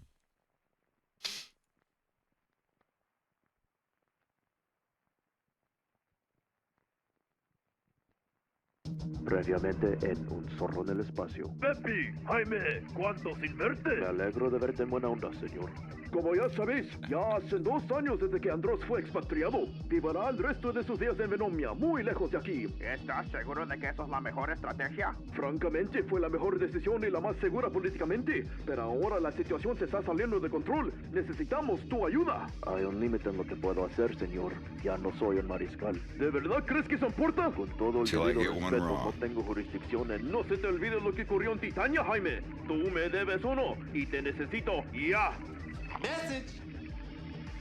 De acuerdo. Primero, necesitarás mejores naves. Diríjense al laboratorio de dinámica especial. El hombre a cargo les preparará algo especial. Ah, ese es Bell. Lo conocemos. Sí, Beldino Sapo. Debería llegar ahí a esta hora. Oye, vato. ¿Tienes el tiempo? Sí, son las... Tú no eres. Espera. Tú no eres...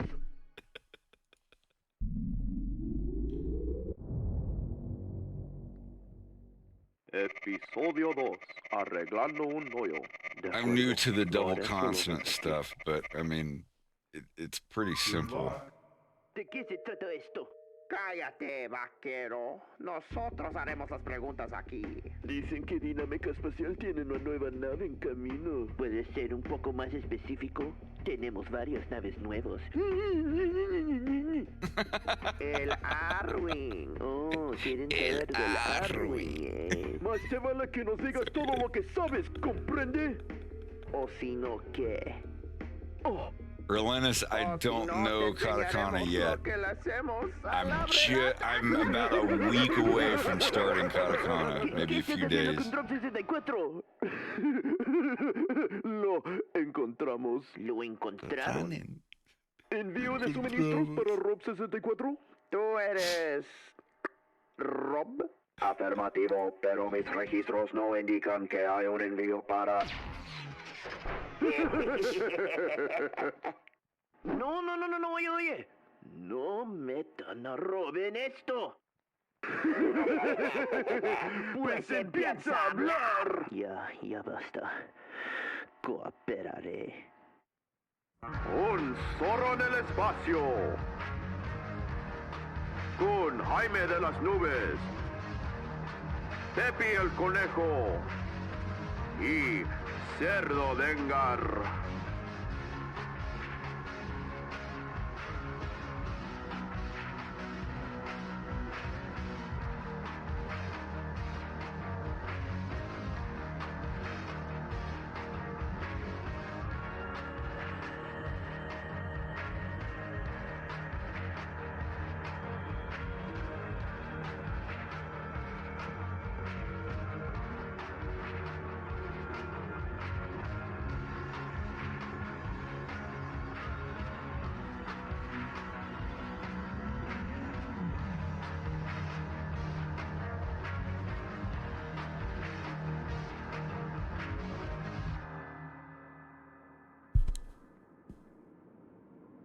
Oye, Jaime, ¿qué fue eso de Titania? Si no quieres hablar sobre... No, está bien. Ha pasado mucho tiempo. Cometí un error. Pepper lo hizo desaparecer. Y por eso le debes o no. Algo que vale la pena enviarnos a Venomia. No tienes que ir si no quieres. Puedo encontrar a alguien más. Oye, eso no quise decir. Nomás, algo se siente mal de esto y creo que lo sientes también. Eso es parte del trabajo. Y si estoy correcto, no sabremos en qué nos metimos hasta que se pone caliente. ¿No deberían estar prendidas las luces? Sí. Y tampoco debería estar una piedra manteniendo la puerta abierta.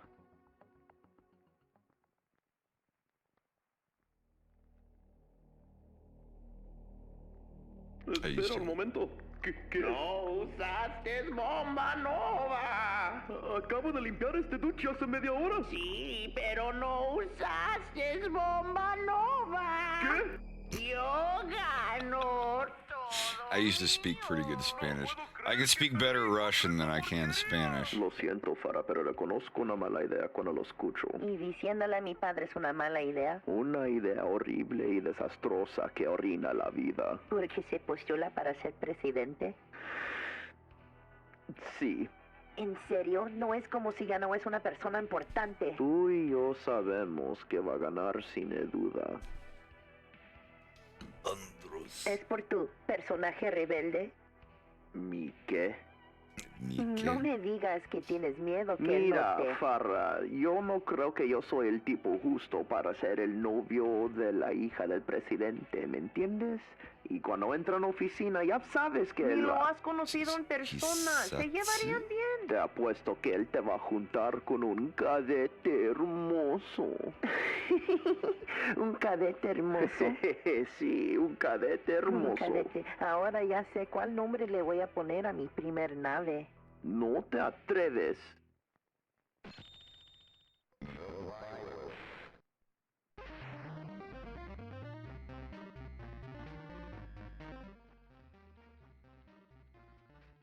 ¿Me voy a quedar aquí a dormir? Solo hasta que tu padre regresa de a donde sea que se fue.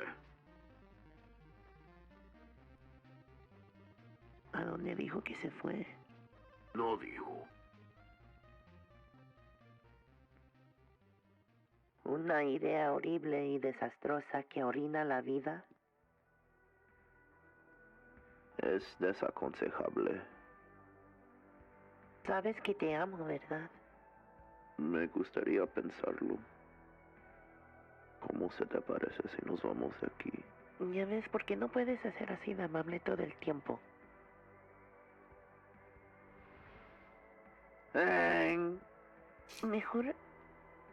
Mejor te dejo en el basurero.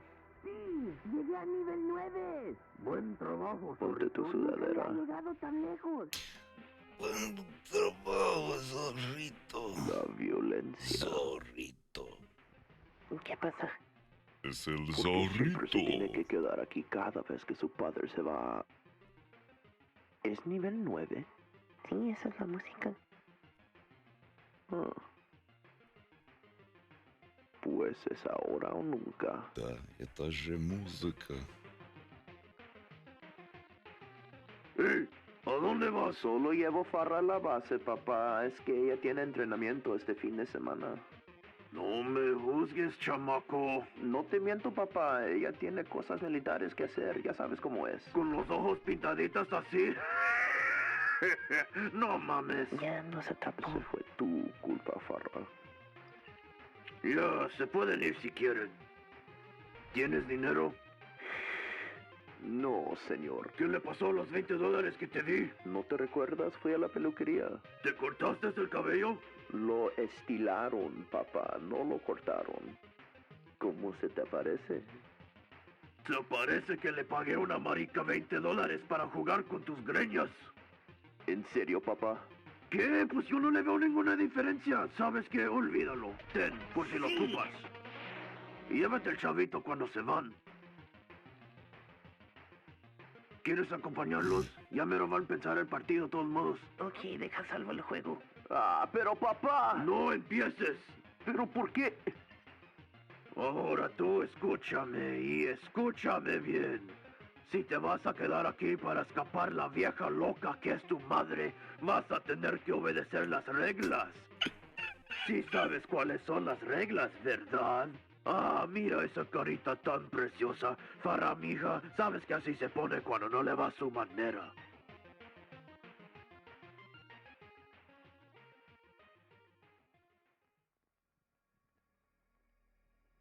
Hola. Buenos días. Rob, tu amigo Beltoni aquí nos dijo todo del Arwing.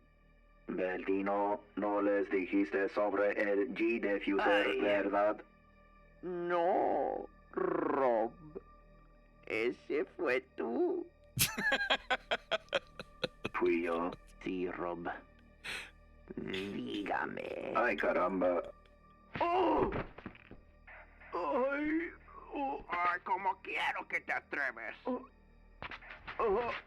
¡Ay, Dios! Sonny, no puedo sentir mi cara. Eso es una... No puedo ser ¿resortera? ¿Qué? ¿Me vas a sacar el ojo con una canica? Lo recogerán de la pared de atrás de ti si lo cortas.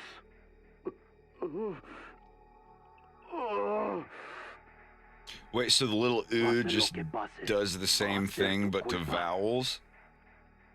The little is just like a little t, but it... Caballero, esto es lo que va a pasar. Yeah. Vamos a... Is that literally it? Eso es lo que iba a decir. Ya, párate, pendejo. Ay, Dios. Damn. Ya, vato, nos vamos.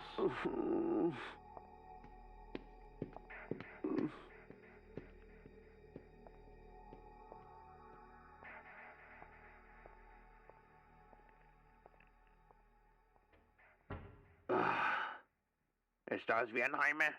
Sí, estoy bien.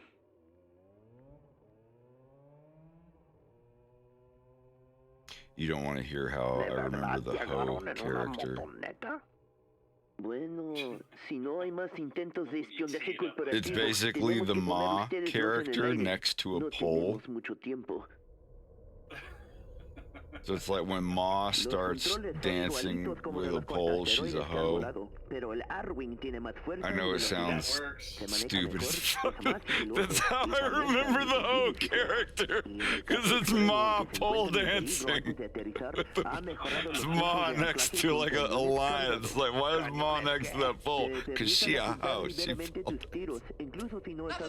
Not that there's anything wrong with being an erotic or exotic dancer. I don't. Sorry, I'm gonna start this part over. Because this is great. But yeah, now you know how everybody has their weird things for remembering the characters. That's what came up. It's like it's Ma, but it's got a line next to it. And it's ho. So Ma, if you put a line next to Ma, Ma becomes ho. And the line, like it could have been a line of drugs or a line of whatever. I was just like, it's like Ma. Pole dance. Yeah, sorry, that's where my mind went. Trust me, a lot of others are like dicks, nipples, and wieners. Like the symbol for he, H-I, he, it looks like a big pants bulge. It's like you look at it, it's like, wow, that person's definitely a he. Because it looks like, I don't know. Like, that's where my mind goes. You remember it because it's so squiggly. Sorry, that's just I'm just like that. I was born that way. Los encontré. Lo que quieres, los tengo conmigo. Mañana tomaré la línea TAC toda la noche. Tripmaster es el único ferrocarril que queda sin vigilancia. Ese es el circuito de la ciudad de Venoma en 111 local. ¿Quieres que...? ¿Lo quieres escuchar otra vez más? No. De acuerdo. Por favor, pon a cargar las navegaciones. Cargando. Cargando. Ha sido reinstalado sus rangos a la FAC. Visitan a la embajada de Corneria en la ciudad de Venoma. Por eso hubo tanto papeleo y van en uniforme. Lo que sea que Koba tenga para Pepper, recíbelo, toma el tren toda la vuelta, regresa a tu Arwen y vuela a casa. Ya está preparado mi nave. Estamos listos, Bell. De acuerdo. Ya voy a cerrar el canal. Buena suerte.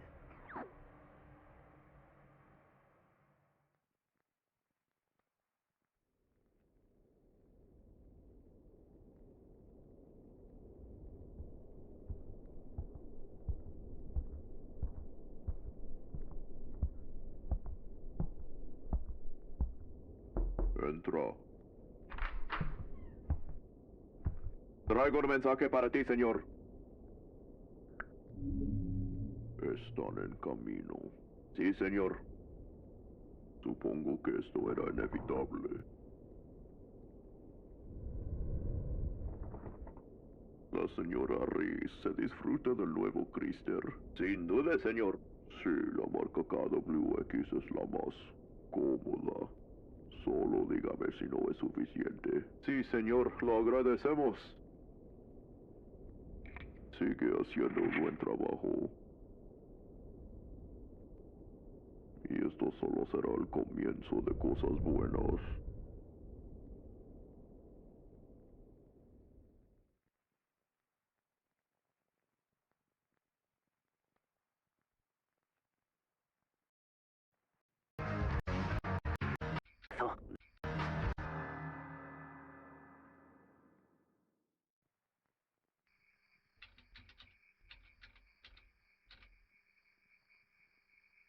Oye, es Sunny. Hazlo rápido.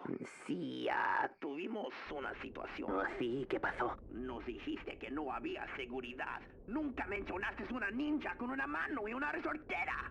Casi le rompe abierta la cabeza de Sagan. Jaime de las nubes. Pues obvio, el vato de zorro estrella. Well, there's my one I fucked up. Oh well. ¡Uy! I wasn't paying attention. ¡Robó mi motoneta! ¡Ay! ¡Cuida tu boquita! Eso es una gran acusación, mijo. ¿Tienes prueba? No, pero sé que Si no tienes prueba, no podemos hacer nada. Pero ese I mean, did that count? Yeah. Either Falcon, way. hijo, ¿no quieres que tu padre se meta en problemas otra Pero vez? mamá, te lo juro por Dios. ¡Ey! Lo siento. ¿Quieres el fajo? Dije que lo siento. ¿De verdad vas a dejar ¡Cállate y traiga tu pinche azul! Sí, señor. Lenguaje, Carlo. Ya se fueron para Venomia, ¿eh? No hay problema. Tengo otra carta en este juego. Oh, why are they so Oye, fucking ¿todavía tiny? nos vas a Almost pagar? got me. ¿Para qué exactamente? ¿Para qué exactamente? ¡Pinche presumido sangrón! ¡Hijo de tu... ¡Hijo de puta! Oye, Sonny, ¿todavía nos van a pagar? ¿Todavía nos van a pagar? ¡Ay!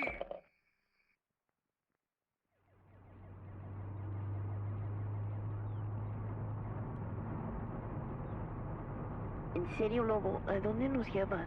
Sinceramente, vamos a tu trabajo. ¿Neta? Bueno, no vamos al mismo hangar, pero técnicamente estaba diciendo la verdad. Escuché que Memo va a estar en la base esta Well, it semana. says I got a perfect Solo quiero ir lesson. a saludarlo. Oh, Hey, I did it! I did it! I mastered combos! Te lo prometo, They're Farrah, va a mastered. valer la pena. Tengo una Oh! sorpresa. I'm doing this for myself. ¿Por qué? Me aceptaron en la FAC. ¡Qué chido, Zorito! Saqué una 99 en el examen. ¿Y sabes lo que vas a estudiar? Hell yeah. Voy Well, a hacer I think cosas con that's a las good stopping computadoras, point. Sí, cosas así. Thank you. ¿Y tú sabes lo que vas a estudiar, Farrah? Voy a ser un piloto de experimentos. Ay, dicen que ese es un trabajo peligroso. Estaré Well, I guess I can bien. keep it going No escuchaste while lo que dijo Farrah. Yo while creo que this is serás perfecto para running. hacerlo. Finish the dub. Finish the ¿Te estás dub. volando con mi morra, zorrito? No. Te gustan las mujeres maduras, ¿eh? No. Las que tienen esa belleza envejecida, No. madurada en sus años llenos de experiencia más grande que la Ya tuya. no seas grosero. He said breaths, not titties. Ese pecho cansado. But I'll let it pass. Solo estoy bromeando con él. ¿No es así, zorrito? Sabes que soy tu gran admirador.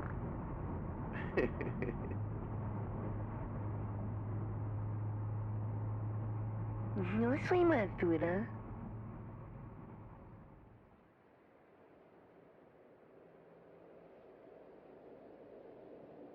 Solo voy a estacionar el coche en el parqueadero y buscar a Memo en su hangar. Ni siquiera tienes que bajarte del coche si no quieres, Farrah. No quiero caer en problemas, Lobo. Ándale, el único que le van a castigar va a ser yo. Si tú dices.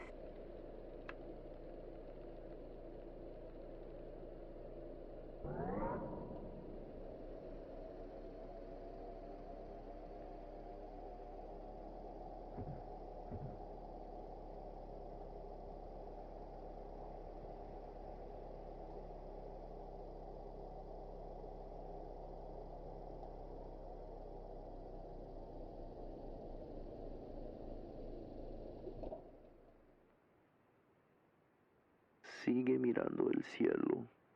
Regresaré antes que lo sabes.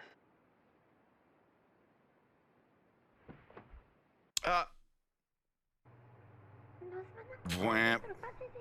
Okay. I left out the P.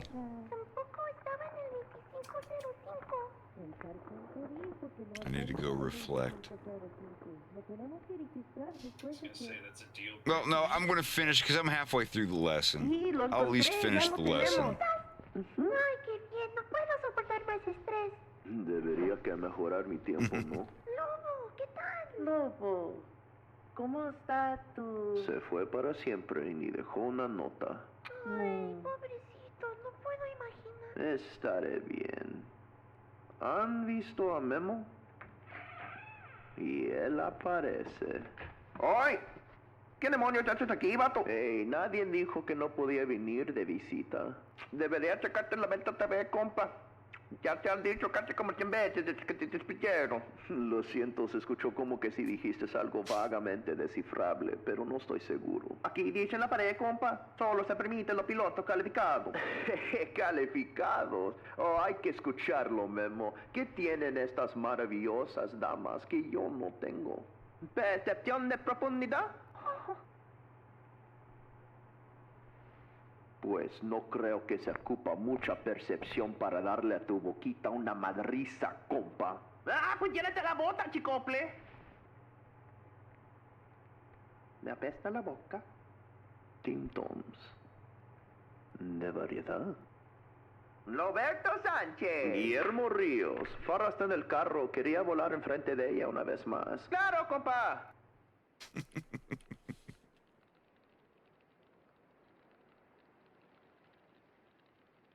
¿Qué juegas, zorrito? Es un juego donde vuelas una nave y disparas cosas. ¿Has pensado en volando una de verdad? Ay, no. Mi papá no quiere que me acerque a una de esas cosas. Loberto, that's a cool name.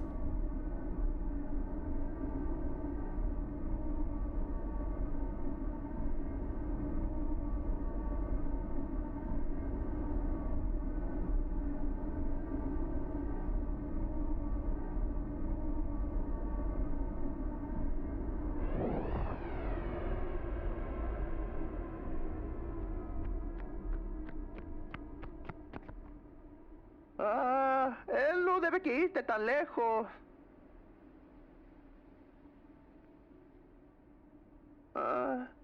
Vaya, eso es lejos. ¿Tú, por casualidad, sabes a dónde va? Solo dijo que iba a volar enfrente de ti por un poco. Farra, si sabes si va a mover, ¿no? Ándale, en serio, no debería irse tan lejos. Ay, güey, el sargento se va a enojar bien feo.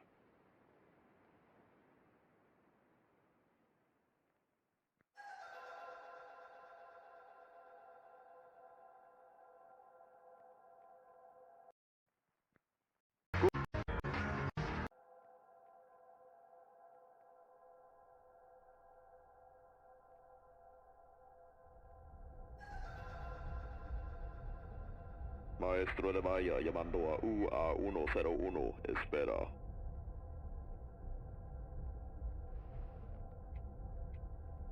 Maestro de la Maya leyendo nave UA-101, FAC, capitán de las nubes, da copia. De las nubes, UA-101, copia buena. Nave UA-101, espera para escanear. When Riendo has the realization thing, that's seriously, it's so fucking funny. Not even, I'm not saying like bad, I'm saying like it is comically just masterful the way it sounds, because it made me rewind it 3 times because it was so funny, like put to that. And I mean like in a skillful way, not like a cringe way. Like that shit cracked me up, because it's supposed to be. Not dogging on laughing or anything, like he was perfect, but just in another language hearing it that good is pretty great. De acuerdo. Mira, necesito que te quedes ahí por un momento. Ahorita estaré contigo. Todo bien, ya puede bajar los brazos. Solo te lo voy a preguntar una vez y quiero que me digas la verdad. ¿Para qué son las canicas? Son para micromalabares. Es solo un ejercicio que hago para mantener mi destreza. Micromalabares. Te lo mostraré si quieres. Con todo el debido respeto, capitán, creo que me los quedo conmigo hasta que regresas a tu nave. Deja al señor tener sus canicas riendo. Son canicas. ¿Qué va a hacer? Soy perfectamente capaz de hacer mi trabajo, cachequis. Un capitán de la FAC va a matar a alguien con una canica. Sabes que siempre me jodes con la misma madre cada vez que... Todavía estás molesto de la maceta. No dije eso. Nunca dije eso. No tenías que decirlo, compa. Lo tienes escrito en tu cara. ¿De verdad importa para qué lo uso? Es una maceta. Lo menos lo que puedes hacer es crecer unas flores. ¿Para qué? No soy florista, cachequis. Soy un fumador, ¿comprende? ¡Fumo! Eso no es una manera de tratar un regalo de mi madre. Disculpa, ¿hay alguna posibilidad de que esta línea se mueve? Señor, por favor. Estaremos contigo en un momento. Agradecemos tu paciencia. God, that's pretty on point with the mouth. Sí. That's such a joy to watch. ¿Quién viene a mirarnos? Está tardando una eternidad. Es Cerdo Dengar. Tú lo conoces. Ay, sí. Nunca me ha caído bien ese tipo, pero mientras él nos respalde, me aguanto. Eso es justo. Chinga. Perdóname, no quise ofender. No te agüites. Todo el mundo sabe que soy un culero. Desde el día que nací.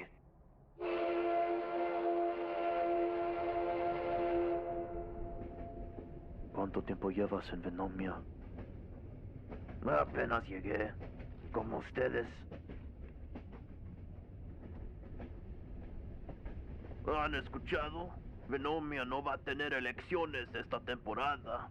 Pues, ¿para qué sirven todos estos afiches? Apenas lo dijeron anoche. Lo llamaron un selección internal. El nuevo presidente será designado por el gabinete. ¿Y quién podría ser el que van a elegir? El amable doctor Andros. Pues la gente lo adora. Es un maldito lunático. Espera por mí.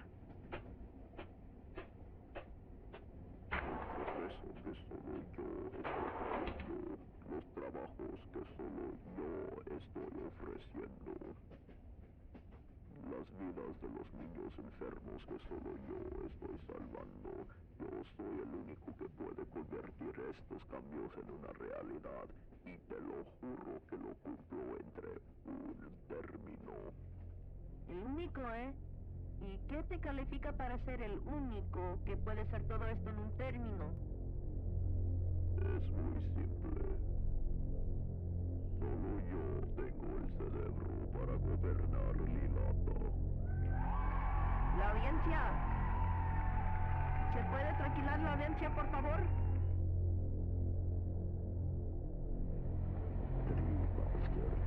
Será retrasado por 15 minutos.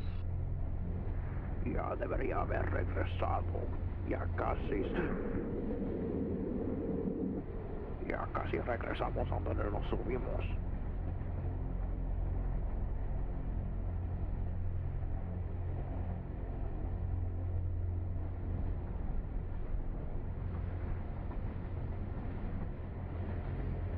De acuerdo, lo haré solo desde aquí. No creo que eso es la mejor. Mira, ya estás llamando mucho la atención. Ya sé, estaré bien. Quédate aquí hasta nuestra parada. Si no los encuentro, te veré en el rellano. Ten mucho cuidado.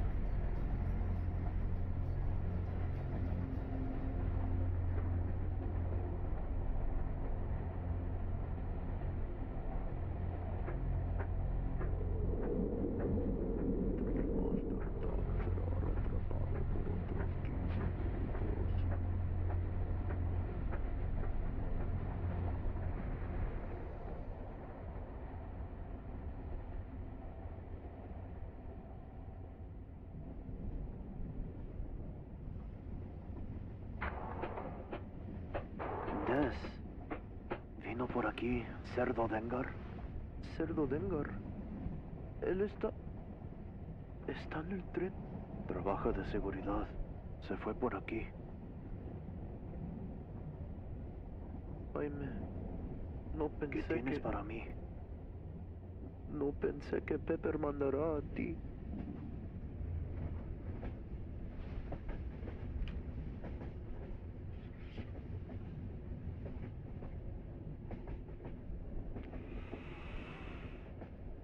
encontraste? No tienes amigos, Jaime. No lo pienses mucho. Si tú sabías lo que planea Andros, lo que de verdad está haciendo, se los habrías dado a Pepper hace mucho tiempo, en lugar de esconderlos. Debería destruirlos. Ahora. No lo harás. Era de ella. Tanto como es tuyo. Un par de genios ustedes dos. Yo nunca le entendía las agresiones.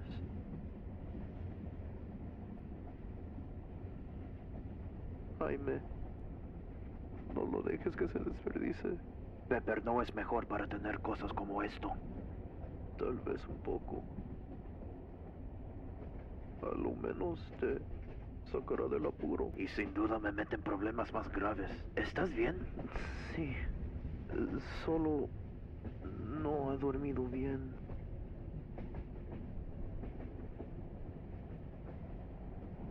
Esta es una planeta desgraciada y peligrosa. Nunca aprendí a amarla.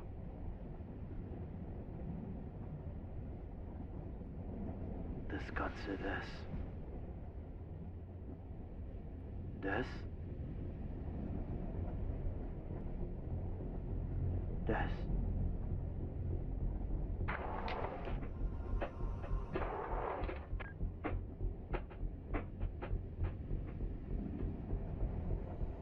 Capitán. Tu amigo se ve cansado.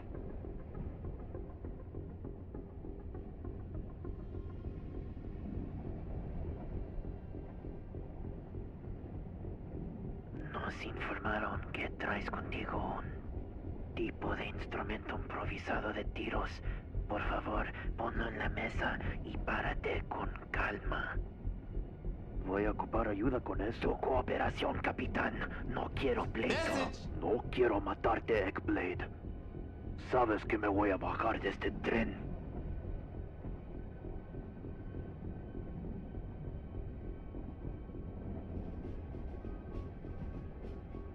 Mi compañero piensa que yo sé lo que dijo. Último aviso. Detrito.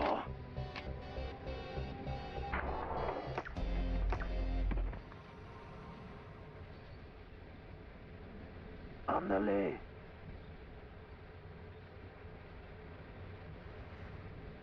Ándale, Jaime.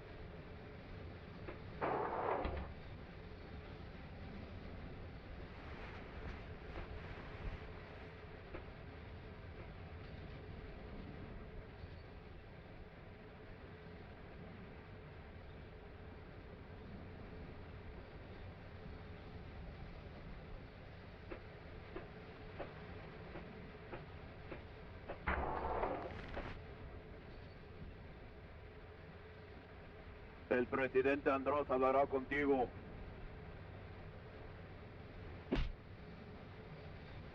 ¡Ahora! Supongo que lo hará.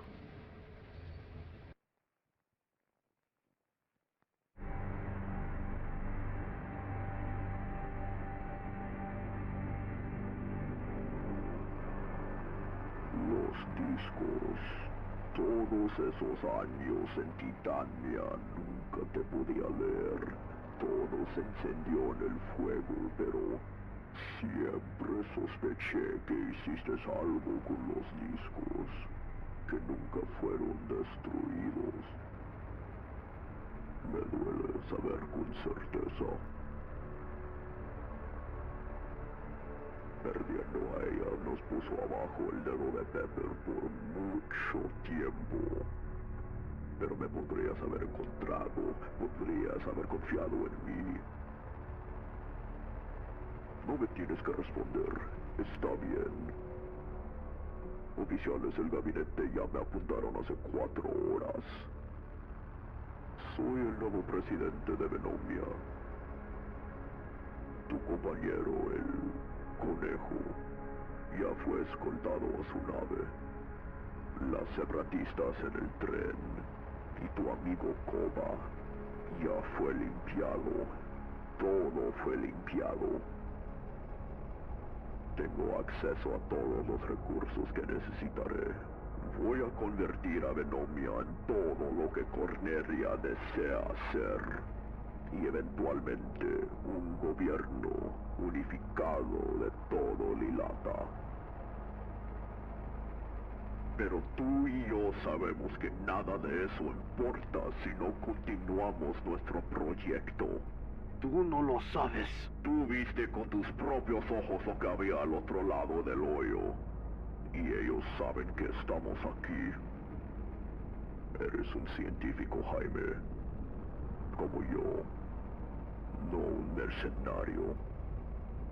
Ya hemos perdido mucho tiempo. Incluso con esos discos no puedo continuar el proyecto sin tu conocimiento. Sin tu ayuda. Yo te necesito. Jaime. Por favor. Lo siento, doctor. Esto no me atrae. ¿Y qué es lo que te atrae? No importa. Estarás aquí muy pronto. Si no cambias de opinión, tendré que cambiarlo por ti. Y créeme, Jaime, sí lo haré.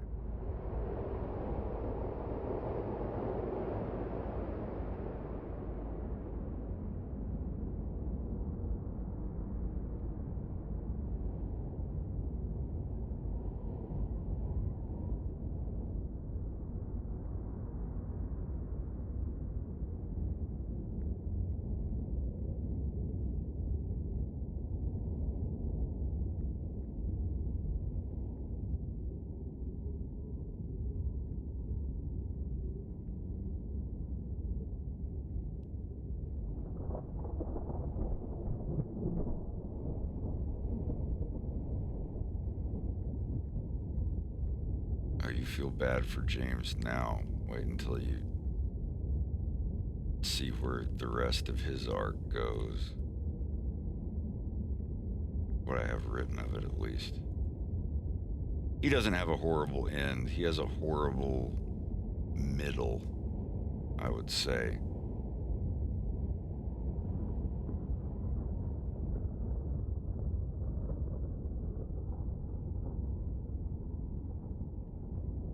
My man. But don't let that, like, sum his entire arc up. That doesn't mean he has a good latter third. It could be terrifying, nightmarish.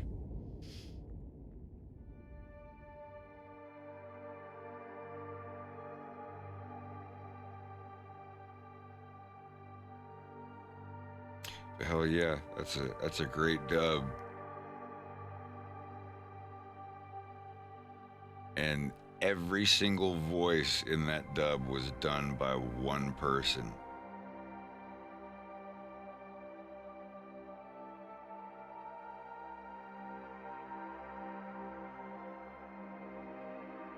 Yeah, detritus is an unusual word to call someone like an insult. I wanted it to be, though, because those lemur guys that English is not their first language. Toro regresará en episodio 3.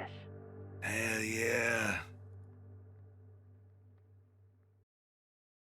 Órale.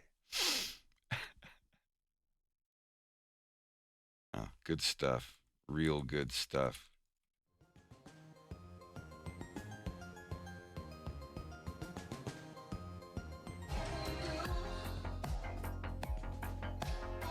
What are we looking at now?